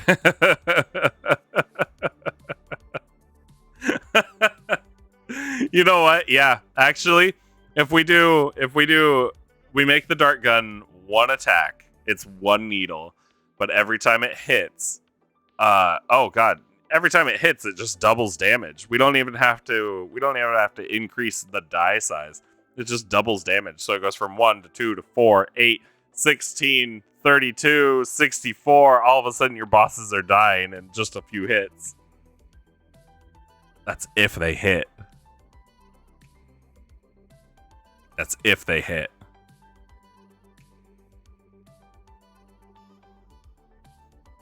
So what's the chance to hit on a normal enemy?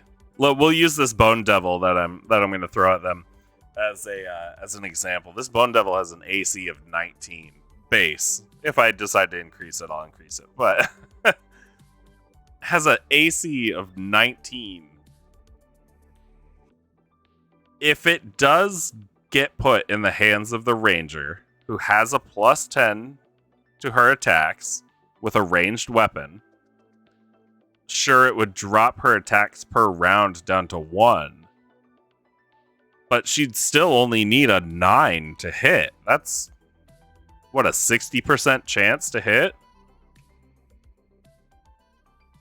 I don't want to punish her, but I'm sitting here trying to figure out, what if we do this, like, rolling, doubling damage per hit?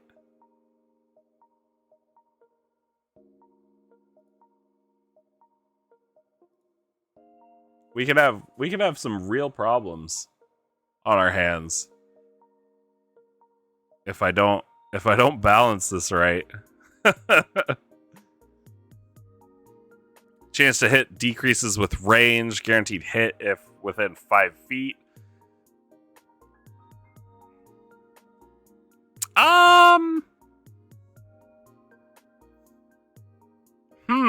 I don't know. I don't know about that one, actually. I don't know if you've ever actually used a blowgun before. And they are blowguns. It's not a blow dart gun. They're blowguns. I don't know if you've ever used one before, but I've got a friend who had one in high school. They're long. They're like a 3-foot tube. You'd think that it would be easier to hit somebody that's within 5 feet of you with one.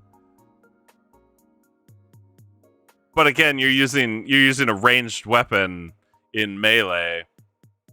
So you'd have disadvantage on the attack, so it wouldn't be a guaranteed hit. Kind of goes against the already like preset rules. Chance for consecutive hits is 0.55 to the number of hits. Ooh.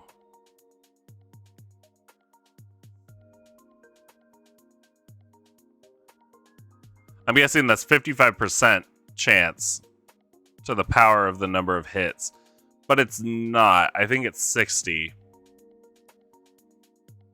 Because I think 10 and up 10 and up is 11 options on a D20. So that's 11 times 5, 55. So 9 up is 60. You were thinking, how can you miss? It was pressed against their neck. I mean, yeah. Nightlore, welcome. Thanks for showing up. Hey, I'm glad to hear it. Hope you like it. Hope you stick around. We're just kind of...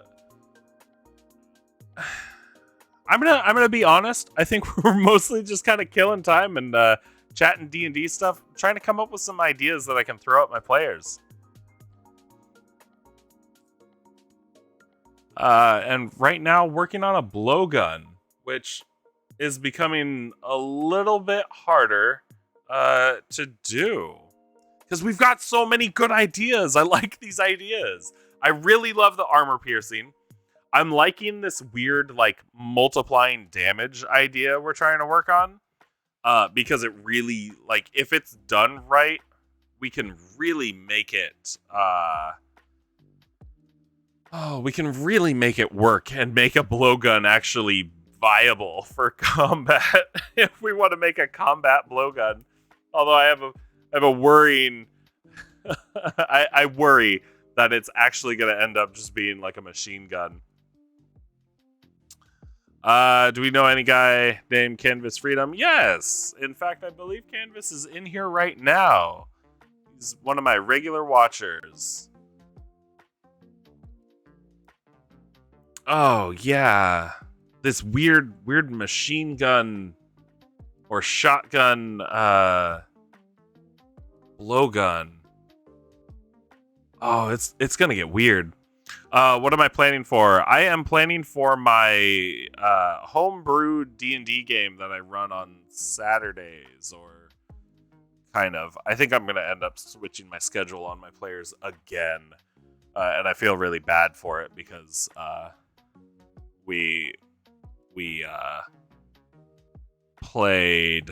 Originally, we played pretty much every Saturday, and then work got real hectic for me, and I got a little overwhelmed, so we dropped it down to like every first and third Saturday, so it was like twice a month, and then we're taking the entire January off, and now everything's kind of like... everything's gotten a lot easier on me, and I have a lot more time to plan my D&D stuff, so I might be able to go back to doing every Saturday, or, you know, we might stick with the every other Saturday, because we also like to play board games and stuff like that.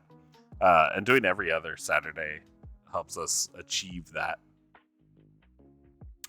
And yeah, I will let Canvas Freedom know that I greatly appreciate them recommending you to me, Nightlore.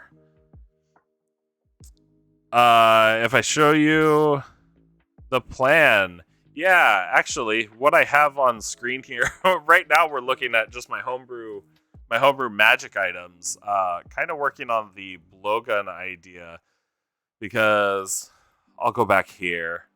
We're currently working on my monk temple, the Temple of the Wild Soul, and I'm trying to flesh out what kind of stuff they're going to be finding there. Val, give the blowgun to the halfling div wizard with the lucky feet. No, please no. We don't do that anymore. I played me and my friends played a campaign, and one of them played a divination wizard, and it wasn't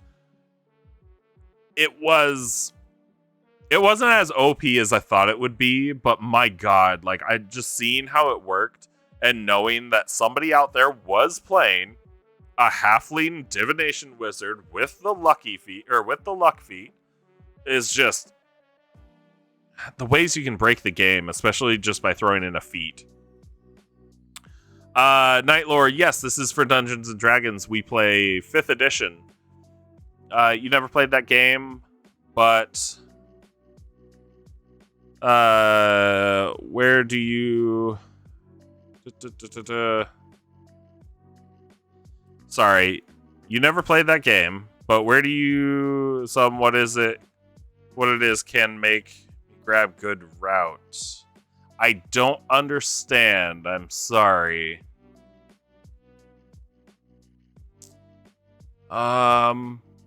You know. Oh, see, I don't know what I want to do with this blowgun. I'm going to fix it here because knowing that it's a blowgun, I need to write that it's a blowgun to keep myself from calling it a blow dart gun. It's just a blowgun.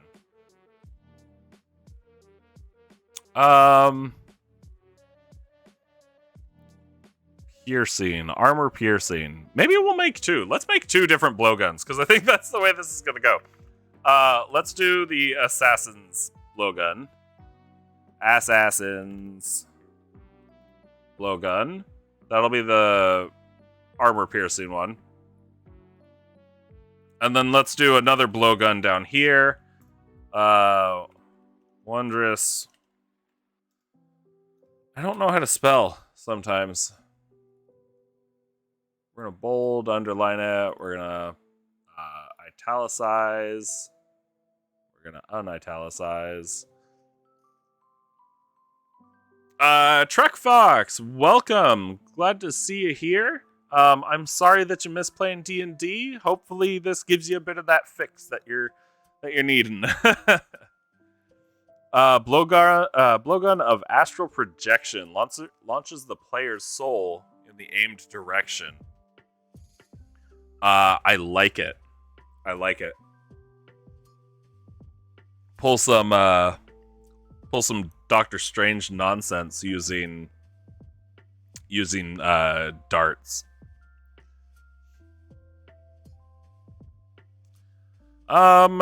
Trek Fox. I'm curious. How long has it been since you played D&D, Trek Fox? I'm gonna copy these.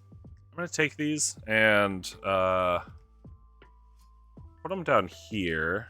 No, I don't need italics. Oh. Multiply. Why? Is it Y?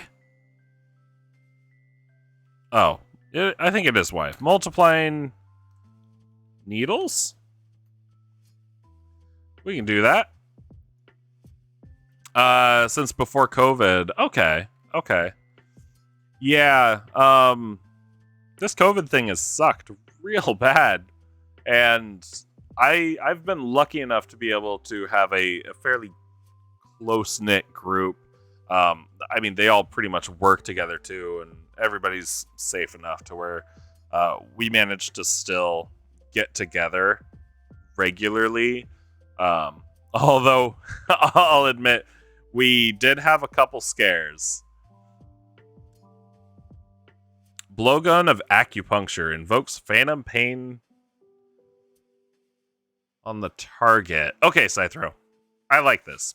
And I did the acupuncture thing a little bit before.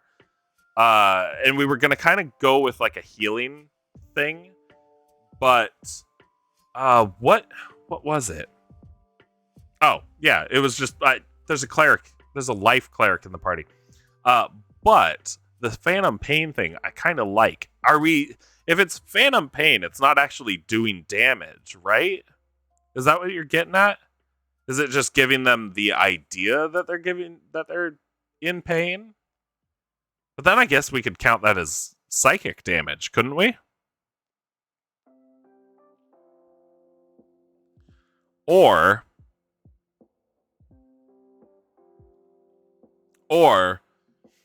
what if it's, maybe psychic damage. And psychic damage is good. I like psychic damage.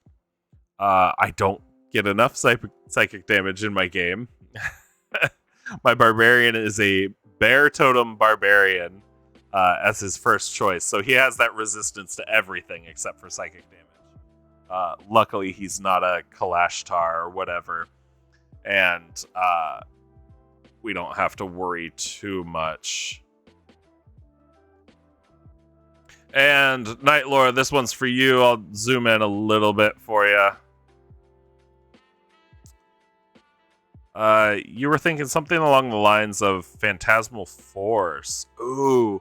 Okay, so I like this, and I was actually going to try to expand on that, because what if these needles did something like that, where it wasn't necessarily damage, but maybe they just completely shut them down using fear, or Phantasmal Force is a good one, or oh god, there's like, I don't know if I'm remembering the spell name correctly, but it's like Mind Cage or something.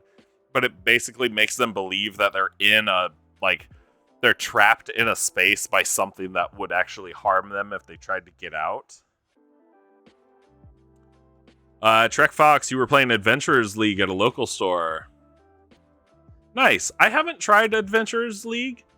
I've considered it, but what has actually stopped me? I guess just knowing that my friends will DM for us occasionally or run one shots, and I've got another friend, somebody I met through work, who ended up getting a group of us together and play with them. I guess I get a little bit of, I get enough of it to where I don't feel the need to actually go out and join an Adventurers League game. Plus, I think I'd also have to drive 30 minutes to get to the nearest place that actually hosts it. It's good for a quick jump in if you don't have a group. Yeah, and I think that's it. Is just I've always had a group since I started playing, which has been awesome. And I really I can't count myself extremely lucky. Scythro, the target acts as if it was wounded. Apart from the psychic damage, it would be a roleplay mechanic. Yeah, and I like that. So that is good. That is really good, because if it's used outside of combat, that gives my players a way to maybe get a guard out of their post somehow. Like, all of a sudden their arm is just absolutely killing them, especially if it is like an astral or ethereal needle that ends up coming out. You put a real needle in, and the gun actually changes it. That can cause that can give them a way to move NPCs around outside of combat. In combat, I could see that giving enemies disadvantage.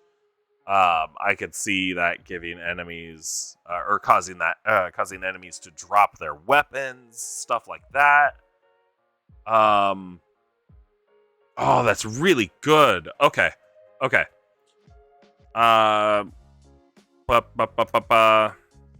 go astral, or no, we'll call them astral. Astral needles, phantom pain.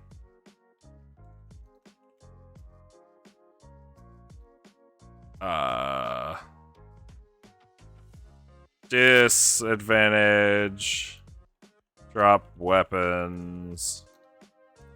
Move unpredictably. I'm just gonna put etc. because actually, with that, that really leaves it up to the players to decide how they want to use that. So it would be a needle that doesn't leave a mark. Maybe it leaves a tiny mark, but it's a needle. It'll be a tiny little dot, so nobody will really notice until they look over it. Track Fox, shoot them in the eye. They drop weapon to grab their face in pain. Exactly. Like, it's one of those things. Or you strike them in the hand or the arm, and all of a sudden their arm is in so much imaginary pain that they feel like they can't hold their weapon anymore. Or their shield, if you manage to hit them in that arm. Scythro, the target takes psychic damage, and if they fail a con save, DC equals the attack roll plus modifier, they get the phantom pain. Not bad. I think I think I would actually get rid of the psychic damage, and then I would make the Phantom Pain a for sure thing on a hit, but then I'd leave I'd have a DC something wisdom save? Should we do a wisdom save or an intelligence save? One of the two to shake out of that effect that's on them. I feel like that would be a really good one. Trek Fox, so much possibility. Exactly. And that makes it more of that would definitely make it more role play-ish. And I think would be really good. Scythro, you like the idea of attack rolls acting as DC because the better you aim, the better the acupuncture effect. Yeah, that's not bad. And I was going to say, it sucks if you roll a nat 1, but you're not hitting on a nat 1. But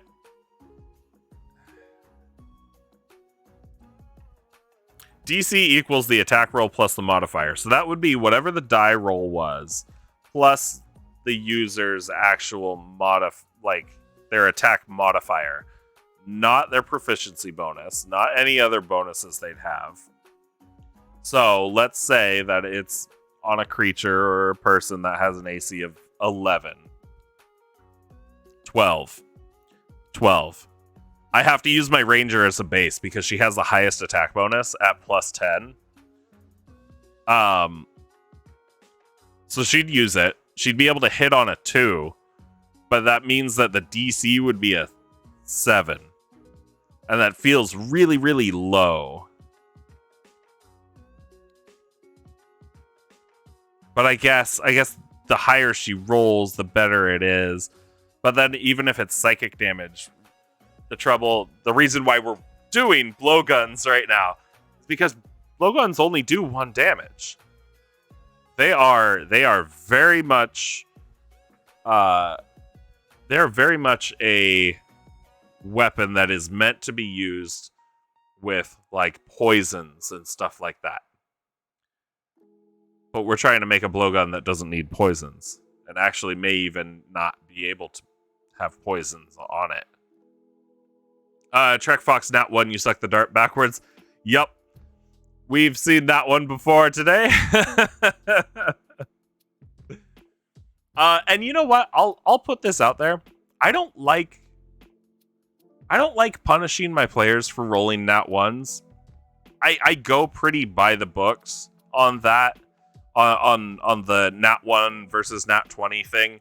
In combat, my rules pretty much are a nat 20 is obviously it's a crit hit. That's great. You automatically hit. In combat, a nat 1 is just you miss no matter what, and then there's no negatives to it. I had a chart.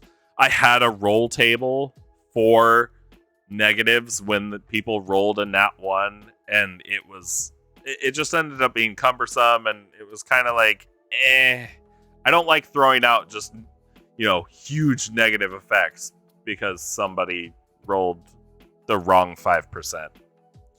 That's just me. And then for ability checks, nat 1s and nat 20s don't mean anything.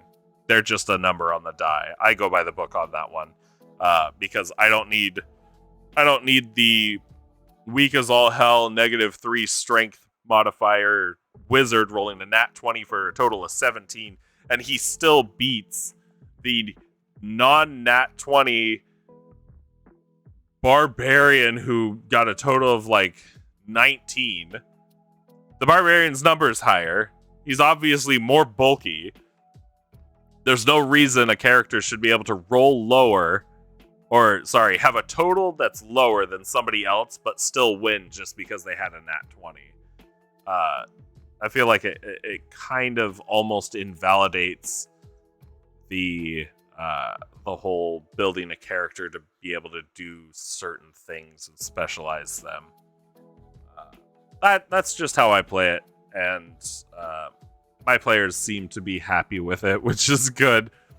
And I'm not saying everybody has to play it that way either. There. I'm going to put that zoom back. Scythe throw. Maybe the psychic damage is also tied to the saving throw.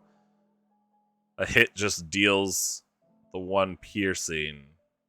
Yeah.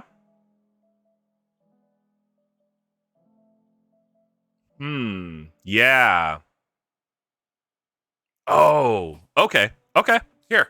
Let's roll with that. Let's roll with that. So,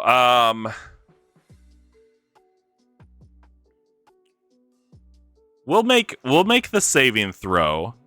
We'll make the saving throw based on well, more often than not, the saving throw is based on the player, or not the player, the weapon, the item. When you have something like that, but we can make it based on the player. So the higher their dexterity, the better they are, the better their aim is. They have a higher chance of hitting one of those nerve clusters or something like that. So let's do that. Let's build this saving throw. Saving throw. It's gonna be con. It'll be a con saving throw. Whoa, it's psychic damage. It's not their physical body. Kind of. We're attacking their head. It's phantom pain. We're attacking their head. So should it be wisdom or intelligence? I know everybody leans wisdom, but there's something to be said for an intelligence saving throw there as well. Because it's kind of like an illusion. And I believe a lot of illusion magic, the saving throw for that is intelligence.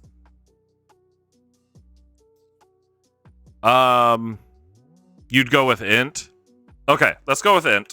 And I mean, it's homebrew, and we can always change it. And it wouldn't be the first time I've ever retconned something in my game. So intelligence saving throw versus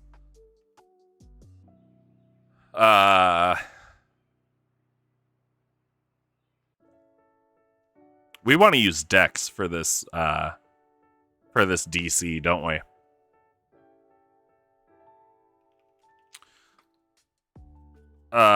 We'll do player. I'll figure out the wording later. So it'll be an int saving throw versus the player's Dex DC. And then we'll put in parentheses here. It'll be 8 plus plus prof plus Dex mod. The standard way of calculating DC.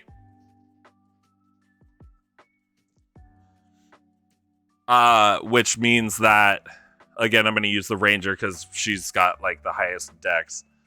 At this point, that's 11, so that'd be a DC of 16. It's not impossible to make. Definitely going to be one of those things where it's a little bit harder to shake off. Scyther, you handle wisdom saves as you're immune to the effect if you notice it. Like with Charm Person, int attacks the physical properties of the brain or the target's memories. I changed the save for them. Okay. Sorry for the formatting. Twitch doesn't display line breaks, apparently. No, it's fine. I think I follow. And yeah, I can see that. I can get that. Not a bad way of running it. Okay, actually, I really like this. I really like this. I'm gonna get rid of this. I think this is what we're gonna go with. We need to build this up a little bit more, though.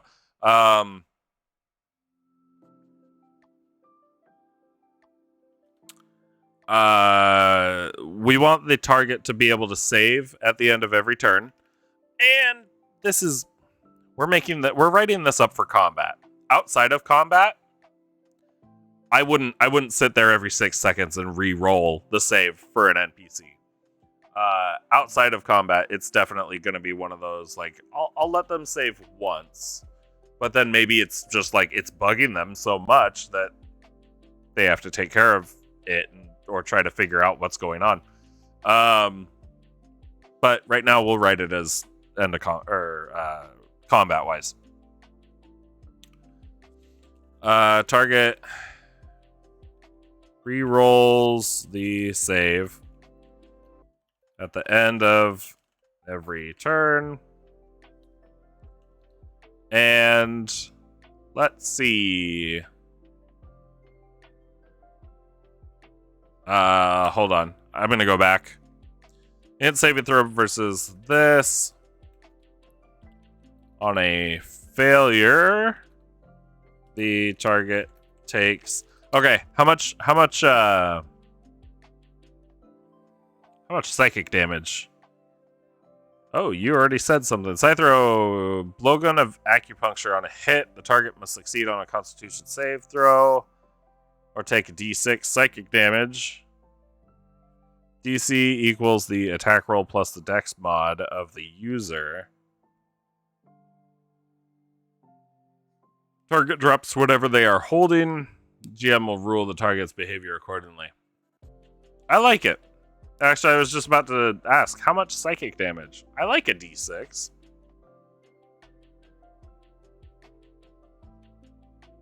Yeah, I like a d6.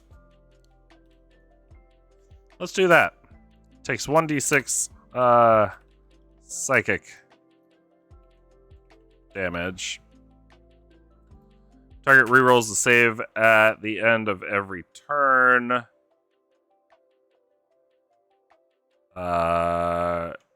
Taking another 1d6 psychic damage. Oh no, I can't spell failure. On a success, the target is no longer affected.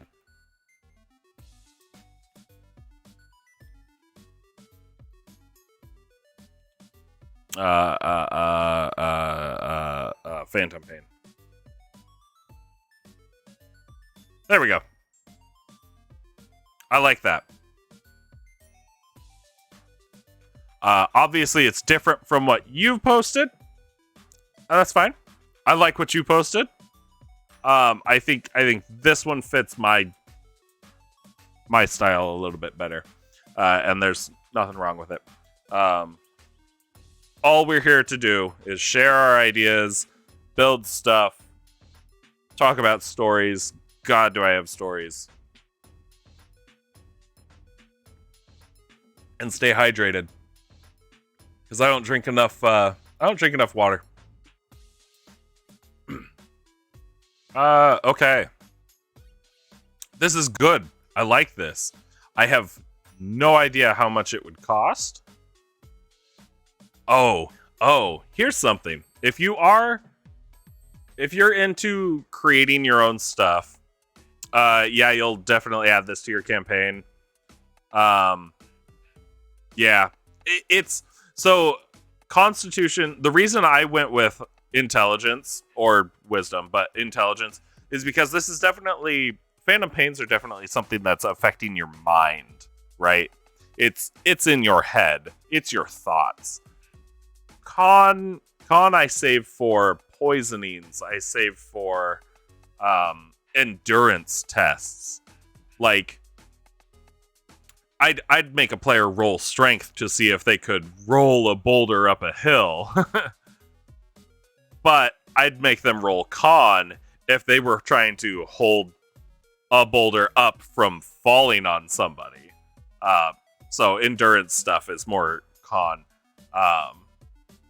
Or stuff that's affecting the body physically, I would say is con. But I mean, if you feel con works, you do con. Nothing wrong with that. Okay. Cost. cost, because I have the basic outline for this weapon, and I'm gonna do a description of it too, which will be fun. Angry Meatball, thanks for showing up. Mechanically speaking, con saves are easier to hit, just as a data point. That's a good point. The brain is part of the nervous system, and I have ruled resistance to pain as con saves before, which is kind of what concentration does. Hey, you know what? That's fair. That's definitely fair. Yeah. You know what? That makes sense. And if you were at my table and you wanted to argue that, I'd absolutely let you go with that. It's all super flexible, and that's actually one of the things I like to try to make sure my players know is, if you want to do something, as long as it makes sense, argue for it, and I'll let you do it. I don't care. That's mostly for ability checks, but yeah, pretty much anything.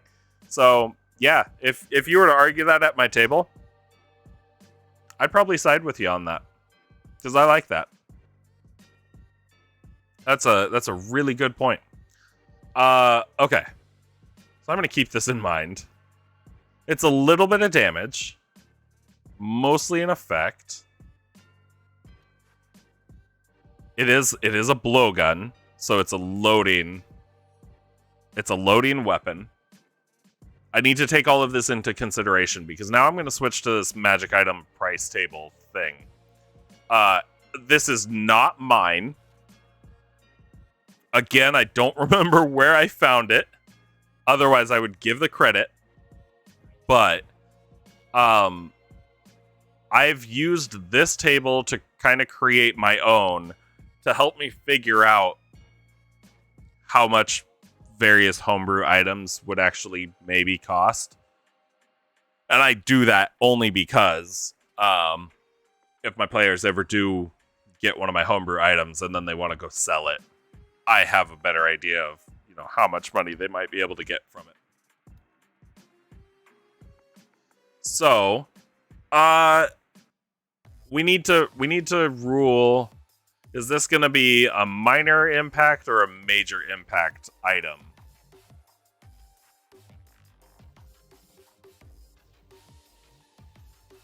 It would be a weapon that I would literally hand to my players and go, here, use this however you want.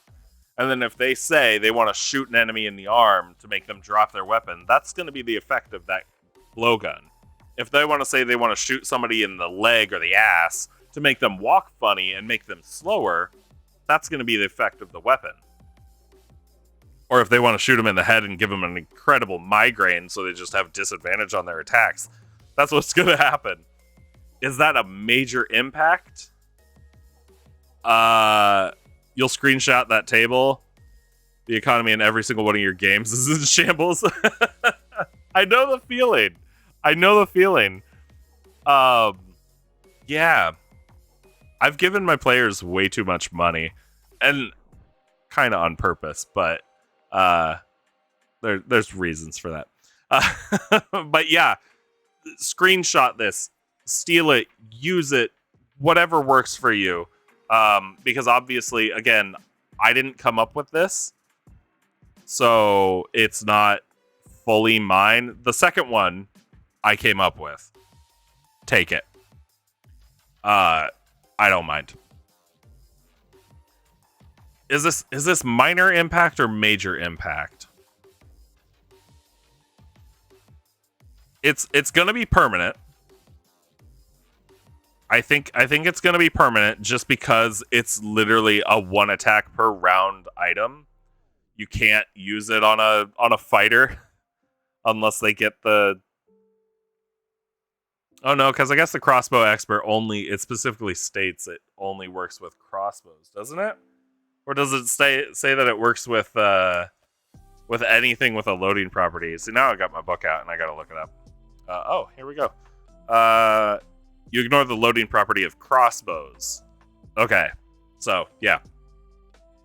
a level 20 fighter with his 4 attacks is really only going to get 1 attack with this thing. What? It has the same effect as a drop command spell, plus a bit of damage, right? Yeah, pretty much. And we can look back at it.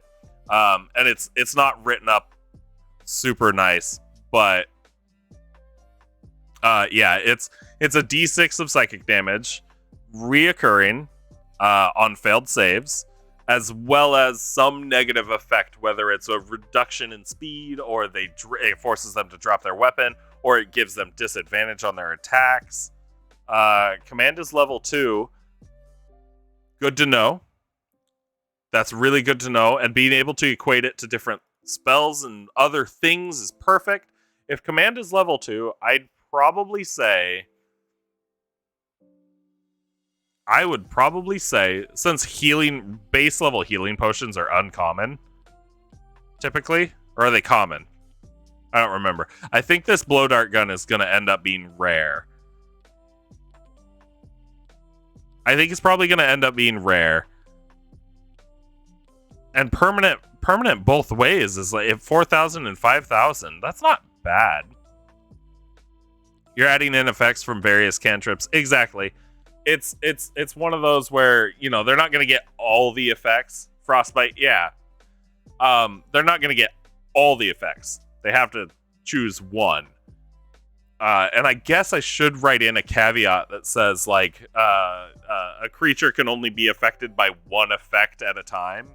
That way they don't just keep blow darting the same thing and then give them a migraine, plus arm pain, plus leg pain, and then now this thing is just completely immobile.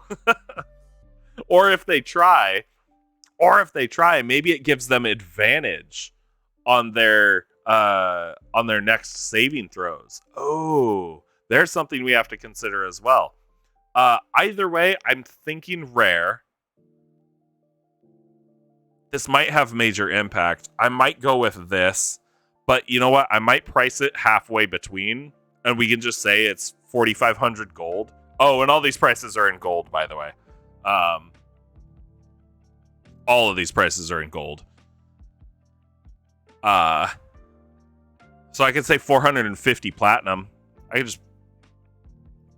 Do I have platinum prices in here? No, I don't. Yeah, okay.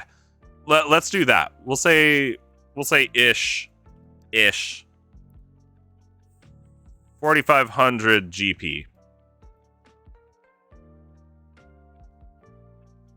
Good enough to where if they really wanted to sell it, yeah, they could sell it. Expensive enough to where it's going to be really, really difficult to find somebody that would actually buy this. No, that's good. That's good. I do. I think if you guys disagree and you think it would be something higher or lower, if you think it would be an uncommon kind of item, let me hear why you think that. I'm happy to hear about that. I think it would be rare. And with permanent effects on the weapon itself, I think right around that point. Yeah. And those prices are mostly guidelines because it's kind of like just trying to pick a base level for stuff. Angry Meatball, you threw balance out years ago. You can't be trusted on these. Fair enough. Fair enough. Oh, here, let me show you. Let me show you, and I'm checking because one of my players is in my stream right now. I think she muted. Either way, I'm trusting her to not spill the beans on a bunch of this stuff. And I'm sure she won't. Let me show you guys this right here. Hopefully that doesn't become too difficult to read with it all highlighted. Oh, is it creating the menu where I leave my mouse-ish? Yeah. There we go.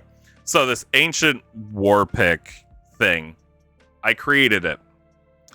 I like the idea of war picks. I think they're great. It's also an evolving magic weapon. I made it sound super brutal because I wanted it to be super brutal, but it has these different levels. And I've strayed off of the actual requirement to get it to like level up. Good taste. You're also a fan of the war pick. It's brutal, and if you've never seen a war pick, here I'll pull up a picture of a war pick for anybody that hasn't seen one.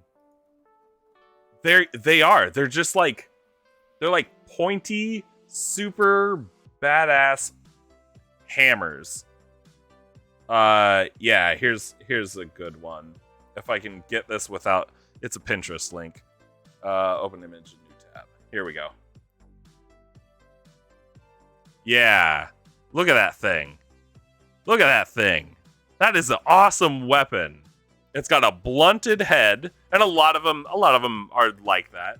And then it's just got this gnarly spike on it. And you attack with the spike. That's brutal. That's absolutely brutal. It's like if your barbarian wanted to use a dagger. That's what he'd pick. Anyway, so I'm all hype about war picks now. So this war pick I created, one, because it's cool, super brutal weapon. Two, I wanted to give him something to draw his attention away from another magic weapon that I had given him that ended up being a little too strong, and I didn't want to keep like tweaking it and changing it and kind of balancing it while he was using it. So I threw this in. It is a cursed weapon. I have the description right here for this top part. But then it levels up as different things happen with it. And originally it was just a rusty old war pick. As soon as it actually got like humanoid blood on it, then it opened up and it gained all these different properties. Like now it's a thrown weapon. It's light, so you can use it in one hand. It's versatile, so you can two-hand it if you want to. And it's a +1 weapon. He ended up leveling it up again by eating enough humanoid souls. So now it does an extra 2d8 necrotic damage. He can bonus action summon it to his hand. Yeah, he no longer wants to use any weapons. So that's where the curse starts coming in. And then it gets worse and worse as it goes on, eventually turning him into some kind of weird halfway between undead and not creature thing who no longer benefits from healing spells or potions. So I'm really excited for him to get to that point. Oh, and then he can communicate with undead. Really cool. Really bad, too. But kind of worth it. It's weird. I wanted to try to make it bad enough to the point where he's really confused about whether he wants to use it or not. Oh yeah, and then critical hits on 18 through 20. Because stealing abilities from classes to use on your items is a great idea. That's the like level 20 ability for the champion fighter. And I'm a huge fan of fighters. So that one sticks in my head. Having a 15% chance to crit. That's huge. Angry Meatball. The French Bec du I do not know how to pronounce that. In full like pole arm has a spear point as well as the hammer and spike. Yeah, I think I've seen those before. You know, they really came up with some absolutely brutal weapons. Falcon's beak, crow's beak in French. Oh, okay. Neat. Oh, the Corbin. I guess that sounds like Corvid, doesn't it? Beak du Corbin. Oh yeah, that does. That sounds like Beak of Corvid, and is probably what it actually is. Beak du Falcon. Yeah. Beak. Either way, yeah. Neat. Now I know French. Now when I go visit Paris, I'll be able to communicate with them, everyone there. You know, ho ho, oui oui, omelette du fromage, bec du falcon. I should look into Indian weapons. Some are really funky. I have. There are some really awesome ones that come out of India and other like Southeastern Asia areas.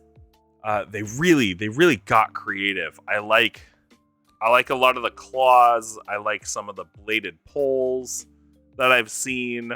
Yeah, those weapons are just really cool. Okay. Try not to get too distracted. But yeah, there's that war pick. The thing that he had been using for a while is my Splinter Edge sword, which I attached a little quest to, and they got it really easily because I underestimated them, and that was before I understood how to balance my encounters. But it's essentially a magic shattered sword that you could break pieces off of as you hit enemies with it, and then those pieces would dig into the enemies and continue to do damage. But as you broke more pieces off, it switched from being a great sword to a long sword to a short sword to a dagger.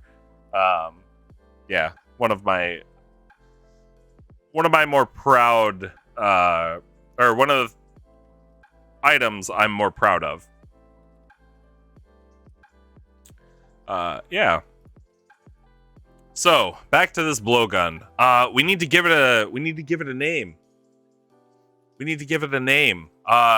doing this astral needles thing. Let's call it.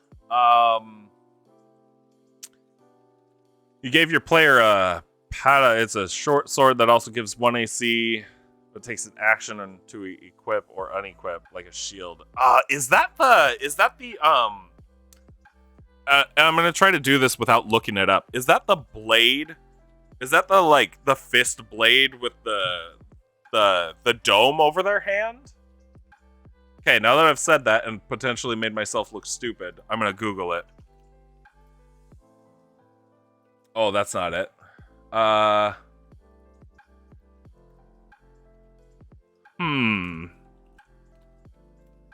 when I Google that, oh, yep, there it is. It is. It's the fist blade thing. Yeah. The gauntlet sword. That's what they call it. Yeah, those things are cool too. And I like those things. The weapons in D&D are real basic. And it's cool because not everybody is super interested in learning about various medieval weaponry from all around the world, but there's a lot of different weapons out there. Those ones that incorporate protective elements into the actual offensive part of it. They're some of my favorite because they make sense. They really make sense, and I love them. I've considered using one of those for one of those gauntlet swords for one of my characters. Gosh, what have I used? I guess lately I've been more leaning towards like rapiers and sabers, just because they're, I don't know, I like more flourishy, fancy sword play, but those are great. There's oh god, yeah, it's just like Indian weaponry is amazing.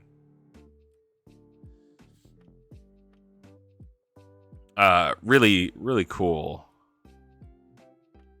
I got distracted again. I need a name for this blowgun. Let's call it the Astral. All right.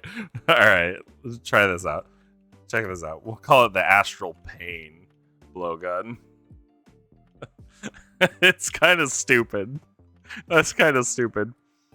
Scyther, it's very basic, but you can also expand on it very easily. Yeah. You have this roll at your table. You can get any weapon you want and choose a stat block of any existing weapon, or come to you with homebrew, and that's the way it should be. I know there's people that like to mix and match dice. Some people will take various weapons, and in D&D there are no weapons that use 2d4 for their damage, and there should be a lot more weapons that use 2d4. But it jumps from 1d8 or 1d4 to 1d6, 1d8, 1d10. And then there's this weird mix of like 2d6 and then 1d12, when there should be weapons that are using 2d4. So I'd say take a lot of those weapons that aren't included in D&D, throw that 2d4, as long as they're larger, as long as they're comparable to like a longsword or something. Throw that 2d4 damage on them, and then boom, you've got an awesome, cool, crazy weapon that you can kind of consider it to be homebrew, but it's never going to be overpowered. Because, even though a great sword is doing 2d6, you still see people using a great axe and rolling that 1d12 because it's just so goddamn satisfying. Angry Meatball, is this a fancy blowgun? A fancy blowgun or the fancy blowgun? It is the fancy blowgun. That is a ooh.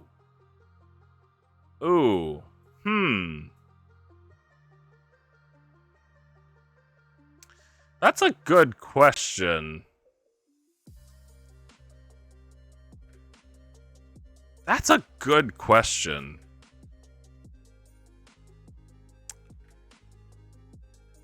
No, I think we're gonna make it. I think we're gonna make it the fancy blowgun, Meatball. Name it after someone. That's a good idea. That's a good idea.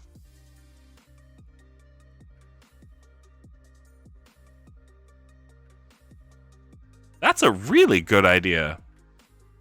I don't know why I never thought of that. I actually have not. None of my items are actually named after anybody.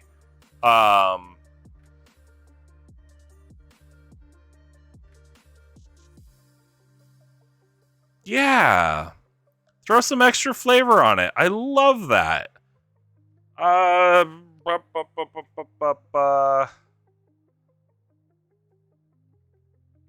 Oh, man. That means I have to come up with a whole other NPC. Okay. That's not bad, though. Name's Blowgun. We'll figure that out. Scythro, 2d4 or 2d4 weapon or 3d4 weapons are potentially game-breaking with the two-handed property and the great weapon fighting style. Be careful with that. Yeah, that's a good point. That is a good point. And I probably yeah, that's a fair point. That's a fair point. A healer turned mad with power over people's bodies through acupuncture. Yeah. Okay, so if it's a blowgun that these monks have collected, it's gonna be sealed away. It's gonna be like one of those things that they're like, no, we have to protect this. We got to keep it. This is not gonna be a relic of. It's not gonna be like an honored relic of this monk temple. This is gonna be something they confiscated from someone else.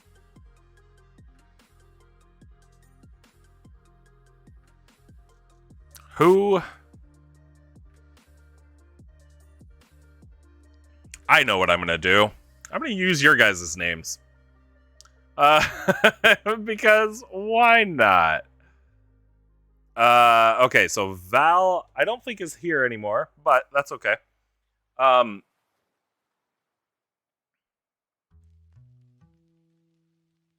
Val plus Scythro and meatball.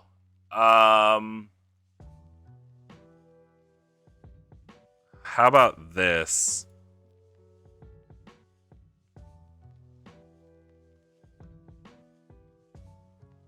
How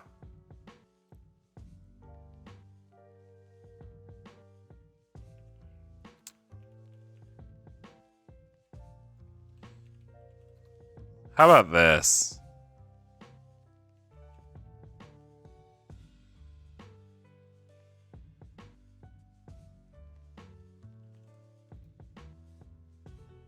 No, I like the Y. Enraged Valsith. So it's not Scythe, it's Sith. Valsith. Enraged Valsiths. Let's make it possessive. Dart pole. Why not? that's not too bad. What do you guys think of that? My name is Vincent. Would probably make it easier. Scythero is just a consonant cluster. You know what? There's nothing wrong with consonant clusters, though. You're gonna top us out some names you've used. Sure, I'll hear it. I'll hear it. I went with angry, by the way, and instead did enraged. Because now I like this idea of this. Maybe Valsith was a monk at this temple. God, something happened. Something happened to them. Whether he or she, something happened to them. Caused them to essentially go nuts.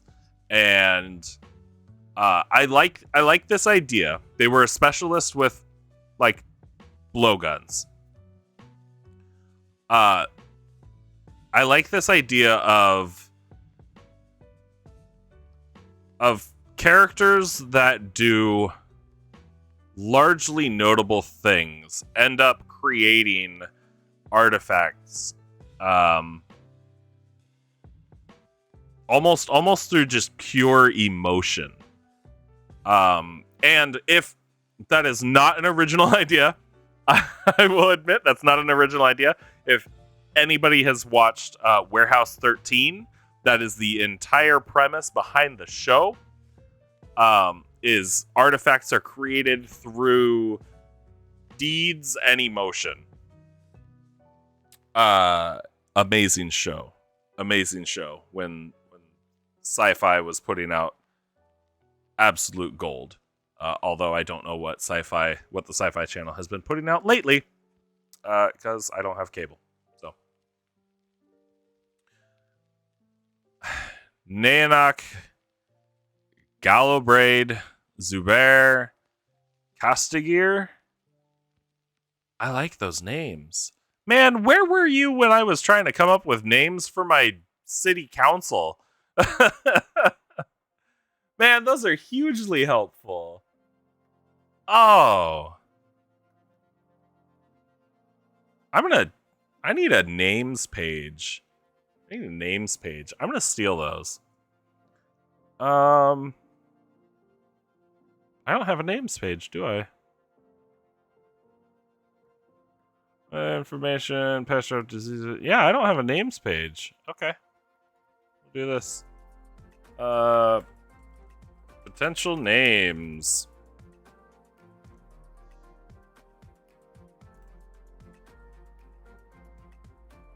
Yeah. Oh, I will, Meatball. I'm gonna take those. I will probably use them. Oh, and a tip in case anybody's actually curious. I'm using Microsoft OneNote. It has been huge for keeping all my stuff organized. Oh, Zubair. Oh, okay. Okay, it's more Zubair. It's more like Middle Eastern.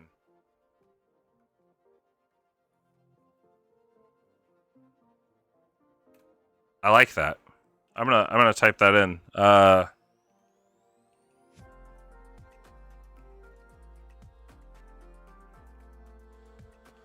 Zoo by ear. Perfect. I love pronunciation as well. That's great. That's a good name. And I'm assuming I said that first one right. Neonok. Cool. Very cool. Oh gosh. More or less, yeah. Cool. I try my hardest to not pronounce stuff like like I'm a fourth grader or like I'm a 4-year-old. But it happens sometimes. So you go hard or soft on either of the A sounds. Okay. Neonake. Oh, see, I kind of like the sound of neonake too. Neonak. Not Nayanak. There. I'm going to completely butcher it. At least it's better than Aaron. Oh gosh. Now I kind of just want to I kind of want to just show off a bit. I have a lot of stuff just in my utilities tab here. Oh, and I'm going to put that there. Right? No. I'm going to put that up here. Yeah, we'll put that there. You've been collecting names for years. I don't know if I should be afraid or not, because it almost sounds like you're a serial killer.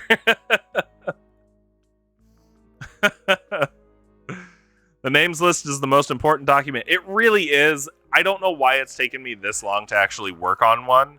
And I know I have the books. I know that like the player's handbook and I think Xanathar's stuff like that, they have lists of names, but anytime I look in them, I never take anything straight from the list. I usually just kind of mix and match syllables for the different races, so they still sound roughly the same, but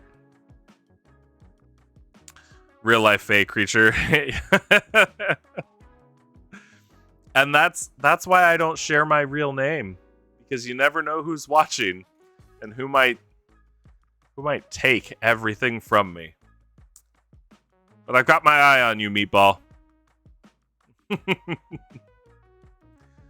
Okay. That's good. Yeah. Okay.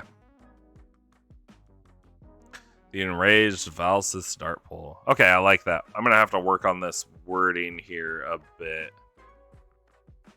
You gave yours earlier. You know what? As long as you can still remember your name, we know that Meatball hasn't taken it yet.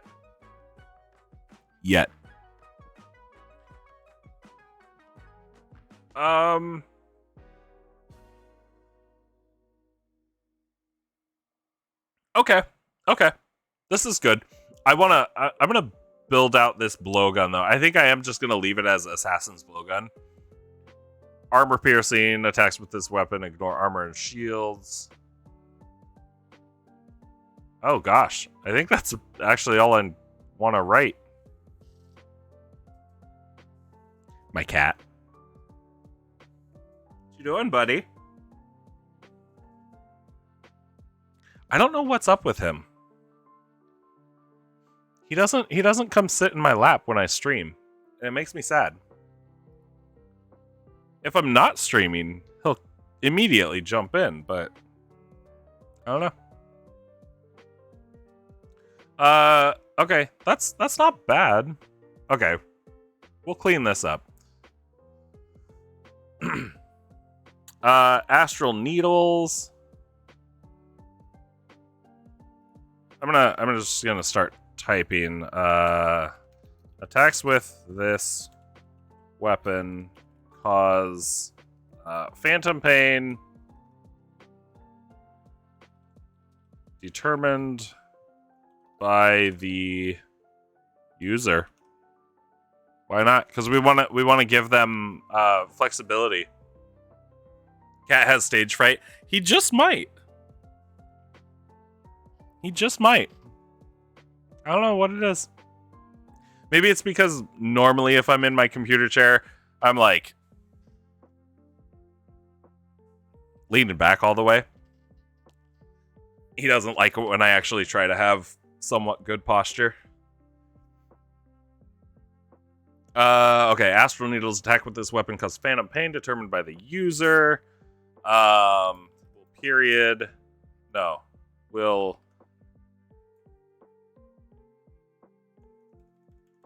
We will parenthesize. If that's a word. If it's not, it is now. It's a sound. I've given it a definition that makes it a word.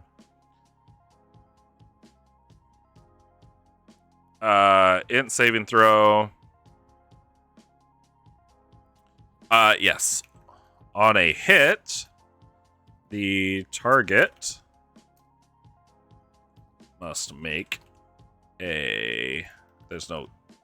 Oh, there is an E in make. There's no C in make. Must make an int saving throw versus the... How do I phrase this? Do I say versus the attacker's DC?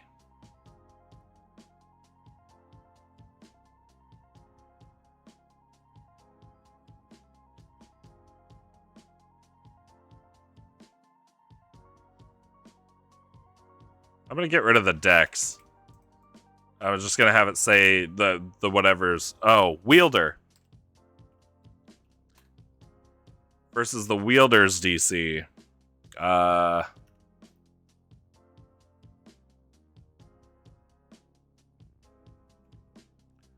Taking 1d6.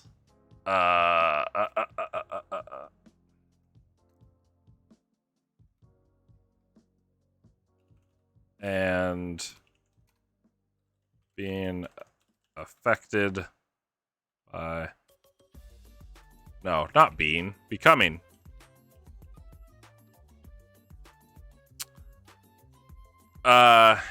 Typically the player is the one reading this description, right? Yeah, that's true. And then the target must succeed on an int save or DC equals... Yeah. All the items in the official books are phrased, your proficiency, you have advantage. Yeah, that's a good point. That's a good point. Although I think I've made a habit out of all the stuff I've used by making it third person. Yeah, wearing the ring allows the wearer to wield the ethereal blade. My blink hammer, I love. Once per day. Spell made me cast on the wielder. Oh yeah, that's another thing. I have flawed flawed items. I don't make enough of flawed. I don't make enough flawed items. But yeah, a hammer that allows you to cast blink on yourself. but it can also just cast blink on the hammer itself. Yeah, I think I've done third person in all of my descriptions. You really like the concept of the hammer just blinking away? Yeah, when it came to me, I started cracking up because I loved the idea of somebody using this hammer and really relying on it in the middle of a battle, and then it just kind of out of existence.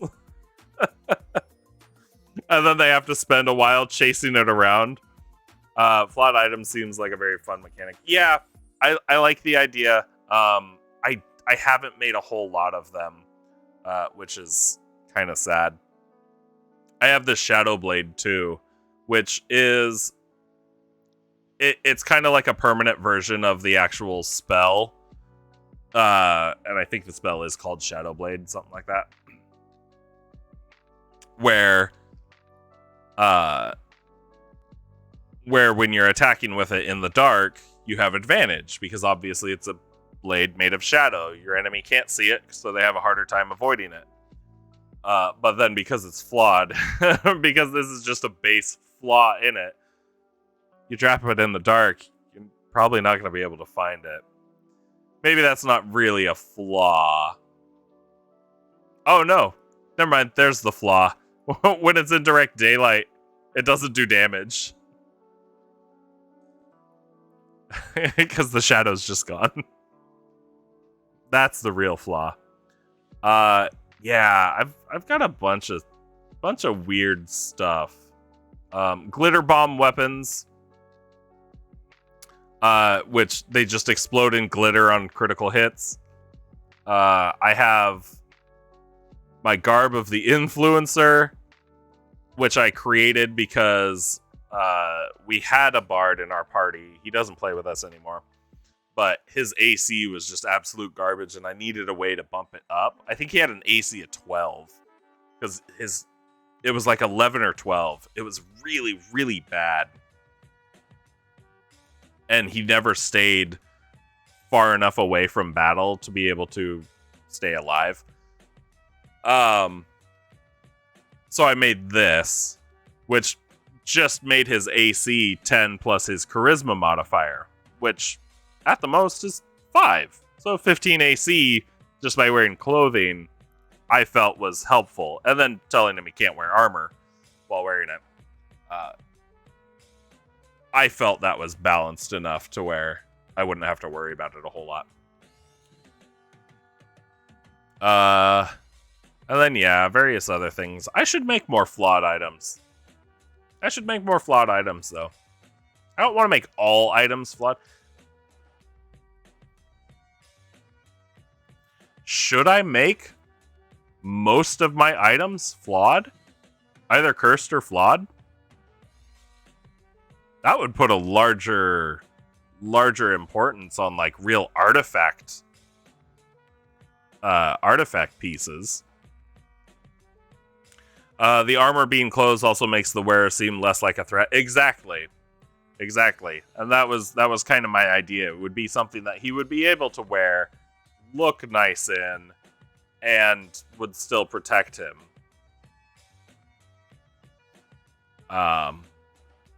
Yeah, kind of like being able to use your charisma to avoid being hit is like, no. Seriously, we're friends. I don't mean to do you any harm. That kind of thing.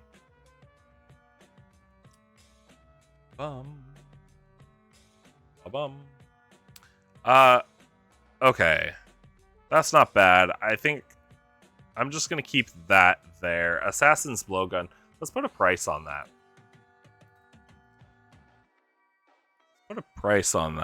It's not huge. It is a permanent effect. It might be, I'd probably say that is a major impact. Being able to avoid armor AC. Yeah, I think 500-ish gold wouldn't be too terrible.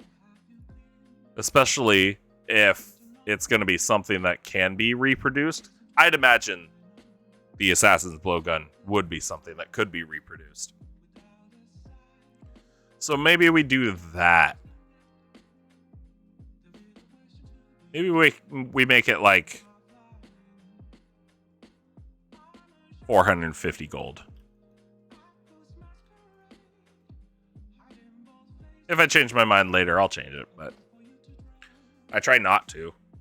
I make actual like physical item cards for a lot of these once I feel like I'm gonna actually use them. At that point, I usually don't want to have to redo stuff. Flaw for the dart pole. If the target rolls a nat 20 on the save, the acupuncture effect makes them hyper aware. Interesting. Sensory overload might be an effect for the weapon. That's a good one too. I like those.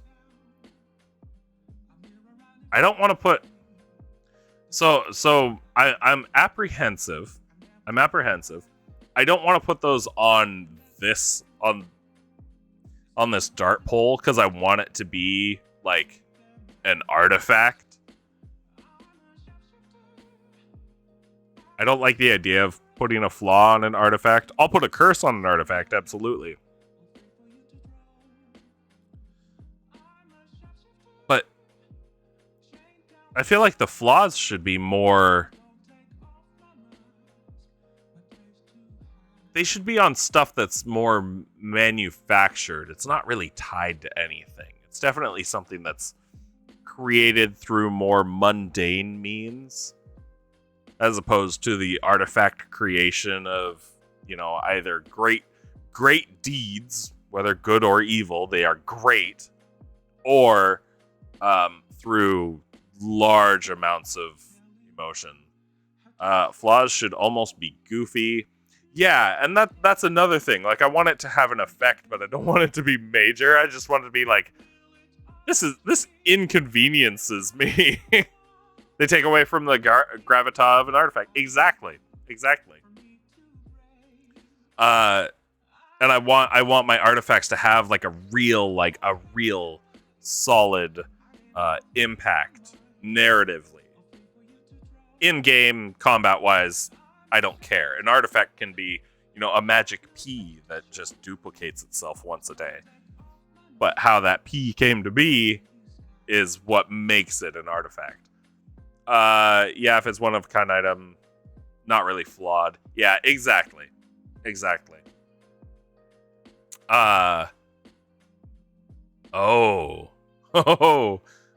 No,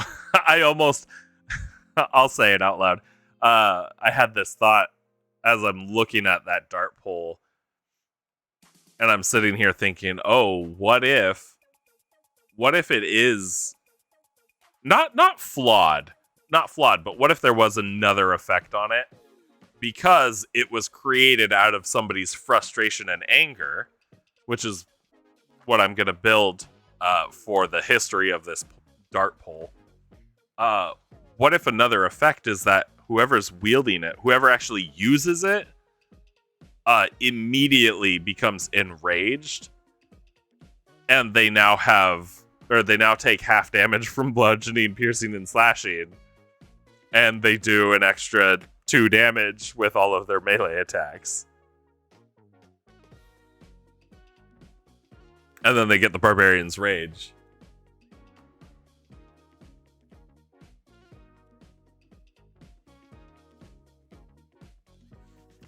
Okay. I think I turned my volume down on my headset. Oh, that might be too much. Yeah, I don't want to do that, but it's another like interesting thought. Like items, again, I like to take abilities from different classes and add them onto items. A more subtle user effect might feel more in line with the item's other effects. Yeah. And you know what? I think this is fine, because maybe it wasn't. Maybe I need a thesaurus. Because maybe it's not rage. Maybe it's not just straight up anger. Maybe it's something that's more like fermented, more I can't think of the word. But if it's not anger, maybe it was just like hatred. Maybe it was hatred and wanting revenge, but they didn't do it in an incredibly violent way. This was just their way of like getting back at anybody they feel wronged them, while using the astral ways that they're taught at the temple in a way that went against the we'll say doctrine. that was being taught there. So it's not angry. He's not enraged. We're not going to call them Valsith. I haven't decided if it was a guy or a girl. It really doesn't matter. What if they're not enraged? Maybe they are... irritation? No, that's not enough.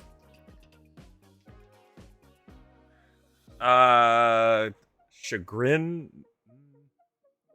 Maybe? I don't know. I don't know the definition. Psychologically, anger is a secondary emotion, one that arises from primary reactionary emotions like fear, disappointment, or sadness. Okay. Scythro, you'll head out now. We'll definitely add your own version of the item to my games. Hey, thanks for showing up, man. I appreciate it. Hopefully I see you again. God, today's going to be a long stream. Today's going to be a long stream because I'm going to do this D&D stuff for another, 50 minutes, maybe. Take, a 10-minute break. And then I want to play some, World Box. And do some crazy stuff. Or see what we can do. Yeah. Tiff? Tantrum? No, not hissy fit. We're not gonna do that. What is the word I'm looking for? We could run off of fear, disappointment, or sadness. Oh, that's a really good point, Meatball. Yeah, you know what? What if we do fear? What synonyms for fear? Angst? Nah, that puts a weird mental image in.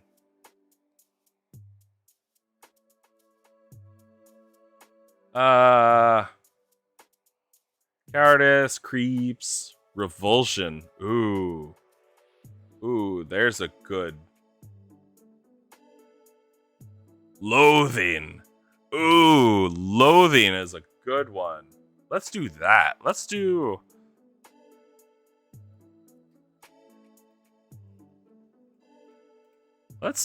this. We'll do Valsith's loathing. There, that's descriptive. That's real descriptive. And then I'm gonna say this dart gun.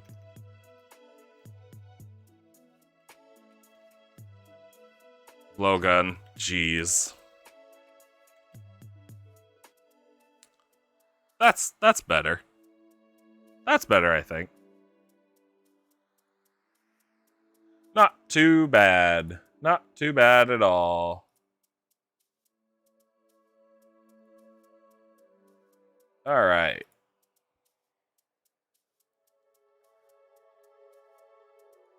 This blowgun. Okay. And that's where I'll put the actual physical description of the item. Yeah, this is going to have to be refined, but I like this. This feels a lot more artifacty.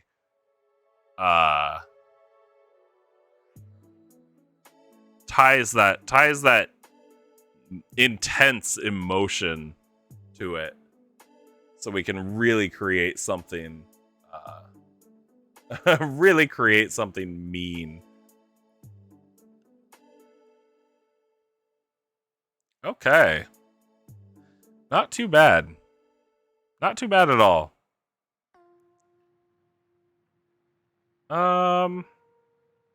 Assassin's blowgun, nice and simple. Okay. This blowgun was the oh, you know what? Let's also it's a blowgun. Let's also make it a quarterstaff.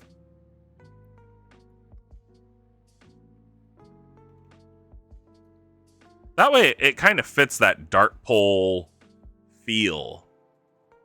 I think this weapon functions as both a quarterstaff and a blowgun.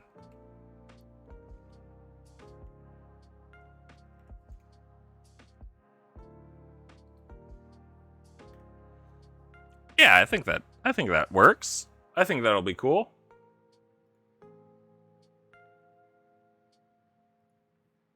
Okay, so this blowgun was the favored weapon of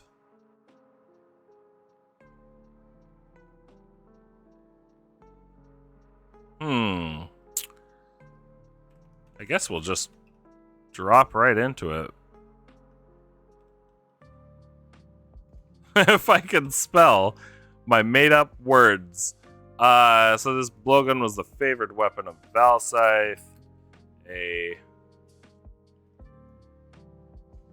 monk, right? Trained at the Temple of the Wild Soul.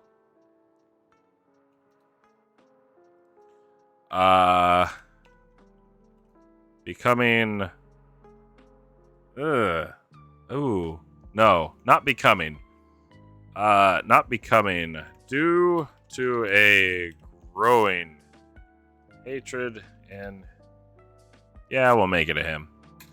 His heart.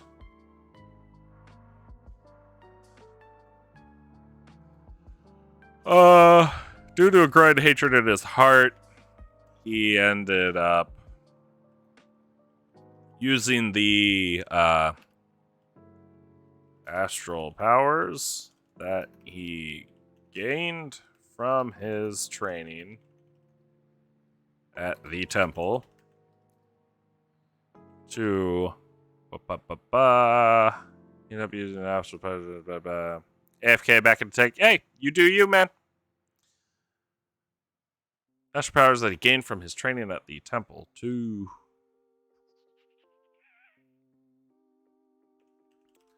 take out. Do we want? I want to say. Take out his frustrations. There we go. On others around him.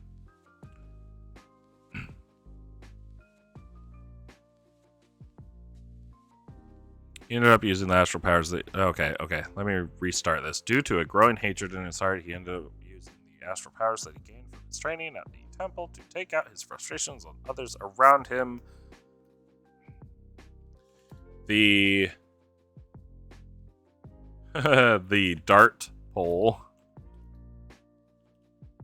becoming a focus for that power. All right. Okay. Oh no. I guess I can keep it like that.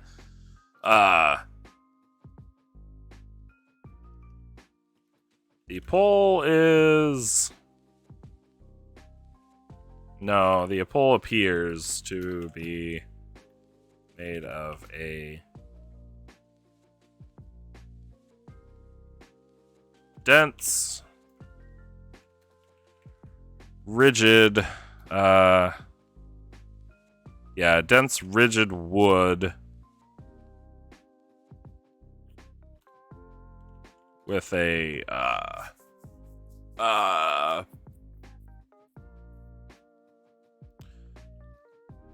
hole. What's the word? I wanna say bore. Is bored the word I'm looking for? Is bored? What is to bore? Like to dig or to drill, to bore. To bore, make a hole. The drill can bore through rock. Okay. So what's the past tense of that?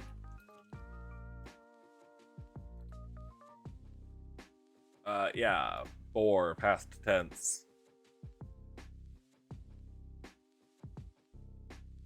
Is bore the past tense? No. Some of these folks don't.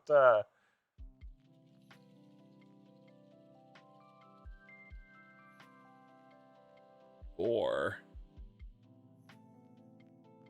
I don't know if. No, because every time I search this, or everything that's coming up is like, oh, you mean somebody that's actually like boring you, like you're not interested. No, that's not. Maybe I was closer before to bore. Dictionary.com, help me.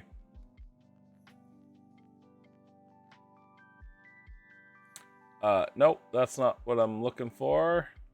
Let's look at the other definition.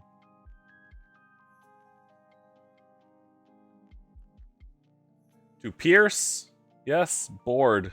Oh yeah, I guess it is just. I guess the past tense of bore is bored. That sounds dumb. When I say that sounds really dumb, but yeah.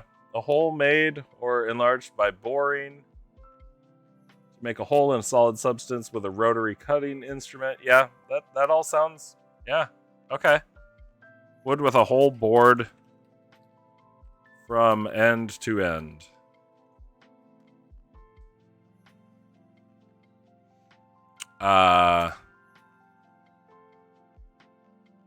Is it decorated? Of course it would be decorated. It's his favored weapon. How did he decorate it, though? Maybe he decorated it based on his language. Now we're getting real deep. Because now we gotta figure out what his race would be. And then maybe what languages he knows? Or is there stuff that monks would recognize? Or maybe he just cut the names of people that he didn't like into it?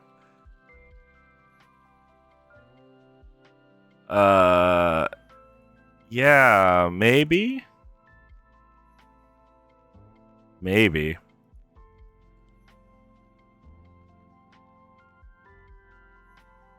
Ugh. Yawn.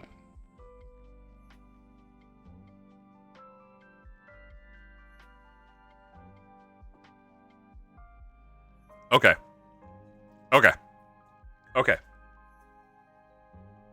What if the ends, yeah, the ends are,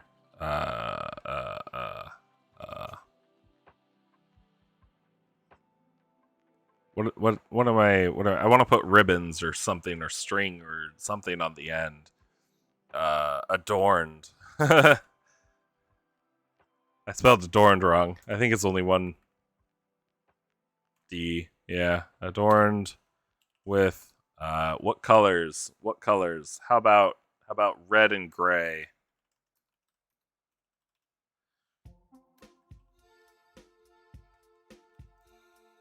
With short. Red and gray cord. Let's do cord instead.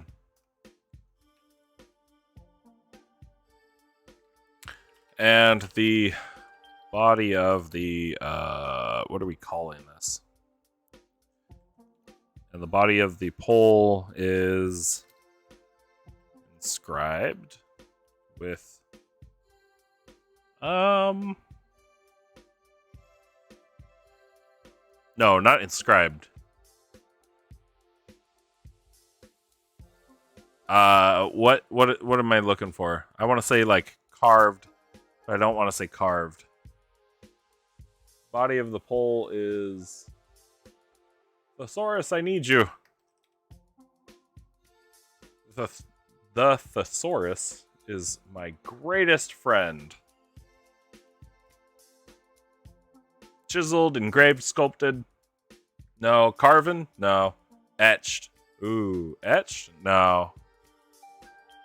hewn, no, slashed, no, whittled, maybe etched. Maybe etched. Engraved? Yeah, I could do engraved.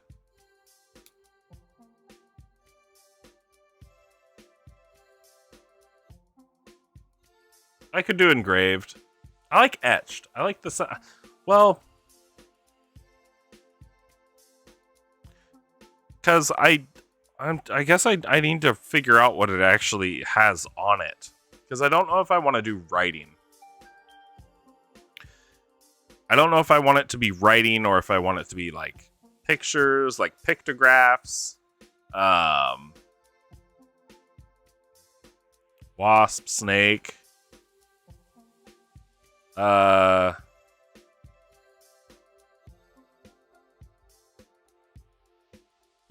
don't know what you're trying to get at. Oh, a stinging motif. Oh. Ooh.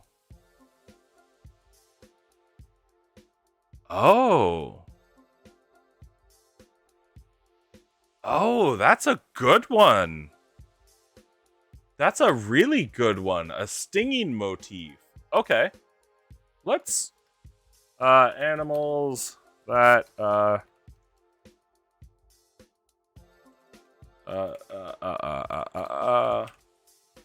animals that sting or bite. Okay. Oh.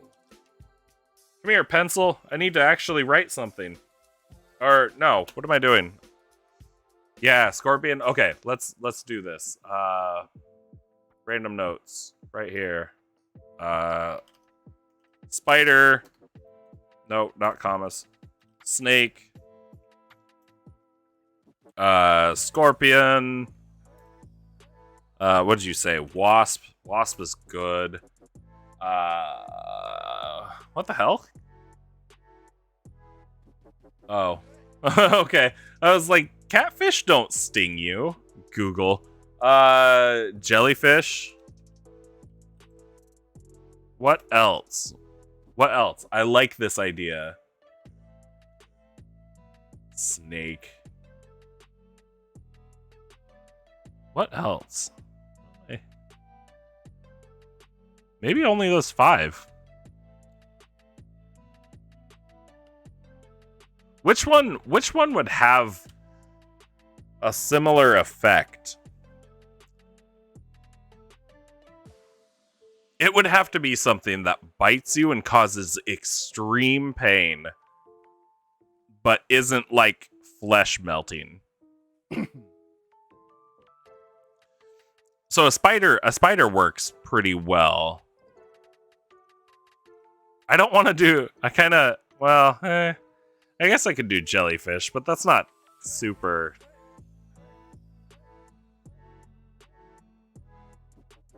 Spider works? Yeah. Yeah.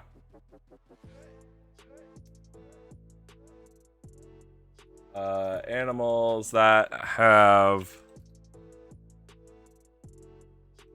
painful sting or bite.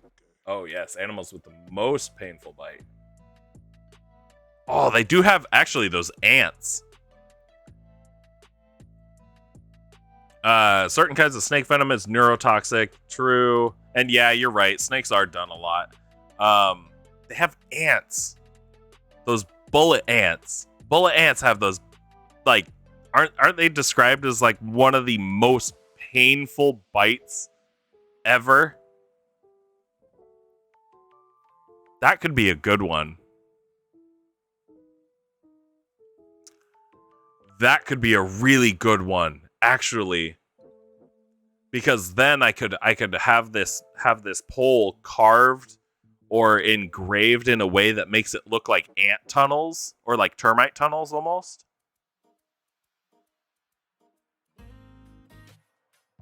That's not bad. There's also stingrays. Stingrays work. I kind of like the idea of the ants, though. The wasp is really good, too. I think I want to go with an insect. I think some kind of insect is good. Do we go wasp or ant? Wasp or ant? We're doing one of them. No matter what.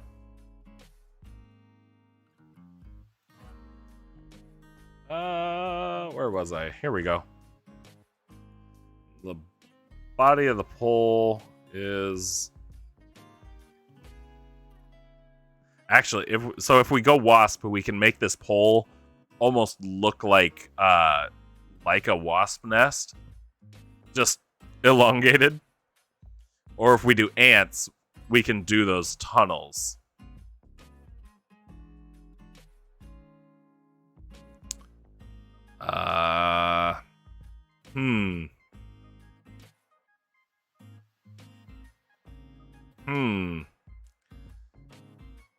I think...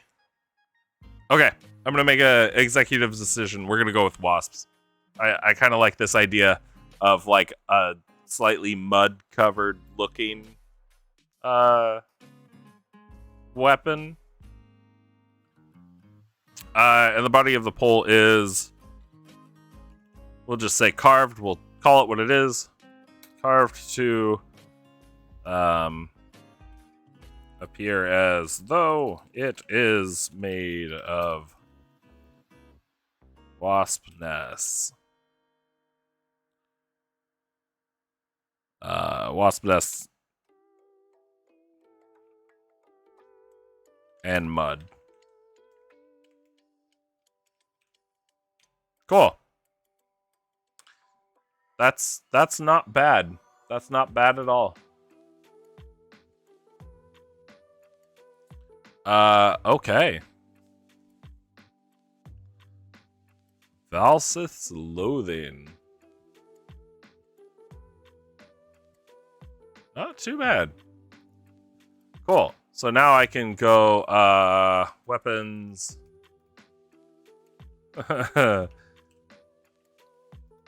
There's no apostrophe. It's not possessive. No, it is. No. Yes? No? No, it is possessive, so there's no apostrophe. I don't know.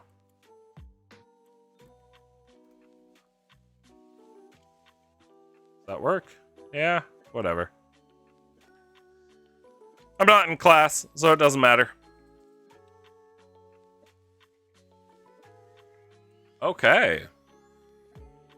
Not too bad. Not too bad at all. Actually, I guess I can just put this under artifacts. Anyway. Cut. Paste. Don't need weapons. Maybe I will. No, because they're astral monks. They won't... Yeah, I guess they would have weapons.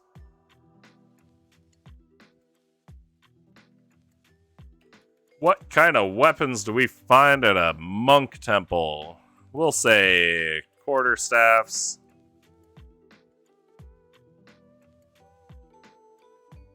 Staves. Quarterstaves. Oh no. What are they called? What are they called?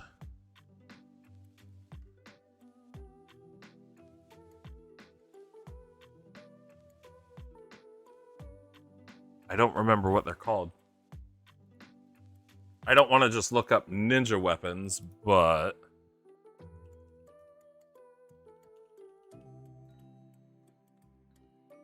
No, we're not gonna do shuriken.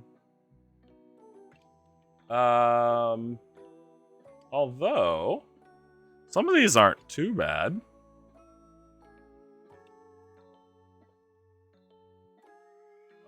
List. There we go.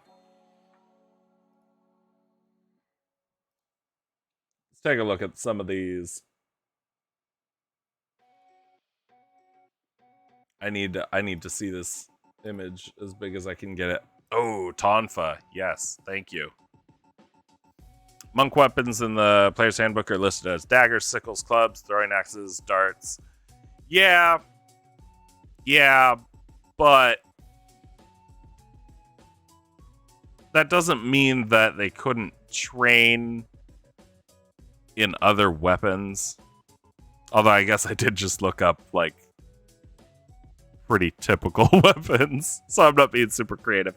Okay, I'm gonna put Tonfa. Oh, if I can not fat finger this.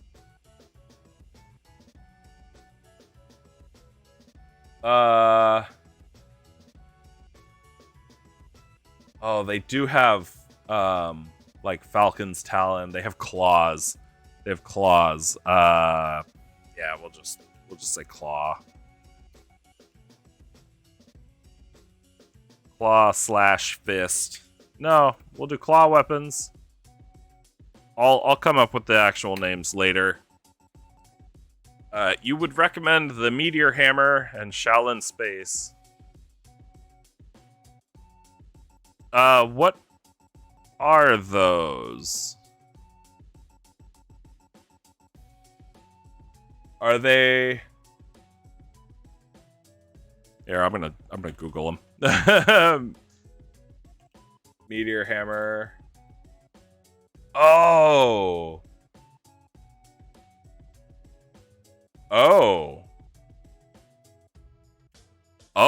Meteor Hammer is mean looking. And then Shaolin Spade. Oh, is that what that's called? I've seen those. Neat.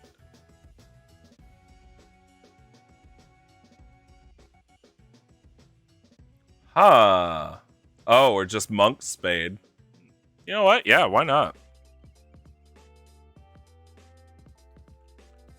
It probably looks... It looks like a quarterstaff. It does. It looks like a quarterstaff, but it's got a blade on it. Yeah, that works. Easy to adapt to. Claw weapons. Oh. Let's do... I'll just kind of put Knuckles for now. And that should be alright. That should be alright.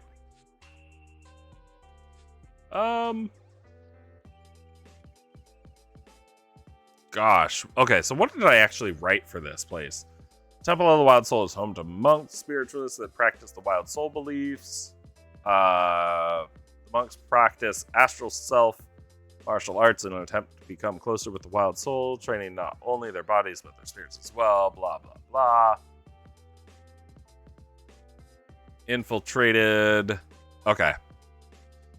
So, that's right. I remember this. I'm not building NPCs for this place. Because it doesn't matter. What I am needing to do, though, is create a map. And I normally hand draw my maps. I have graph paper that I use to be able to do that. And then I can actually graph everything out piece by piece, 5 foot by 5 foot section. I don't have anything installed on my computer right now to do that. And I think I'd kind of want to do that on stream.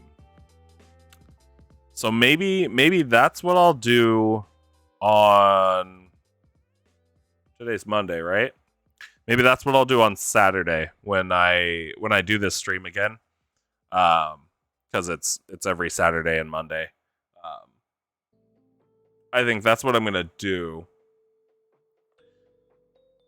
Is I'll actually build the map for this place, because it is going to result in a combat situation. Absolutely will. There's like nothing that they can do to avoid that. And honestly, I think it's something that they're going to want to do anyway. So, that said, gosh, I guess I've got treasure rewards. Maybe I don't need the ethereal blade. I don't want to load them up with too much stuff. I don't want to load them up with too much. I'll just give them a couple things. I'll have to figure out what they're going to be encountering on their way to this temple. But I think that's really about it. Yeah. Huh. Yeah. I'm actually starting to draw a blank. I think my brain might be fried for this. So what I may do since I've kind of reached this point, I think what I'm going to do is take a break for a bit. I think I'm going to take a break for a bit and then come back, change my title and everything. We'll get this all switched up and we'll play some World Box. And Meatball, if you're still around and you're going to hang out, I'm kind of hoping to let whoever comes in and chats decide and have some influence over what we're doing.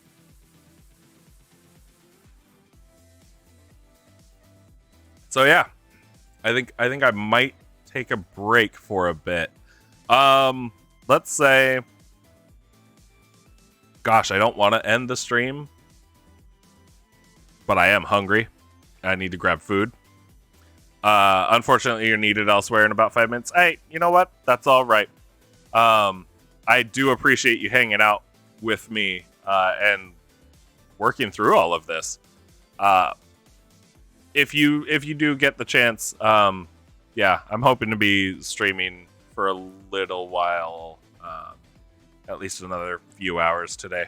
So I think I will probably end the stream now so I can get something to eat and kind of fuel back up.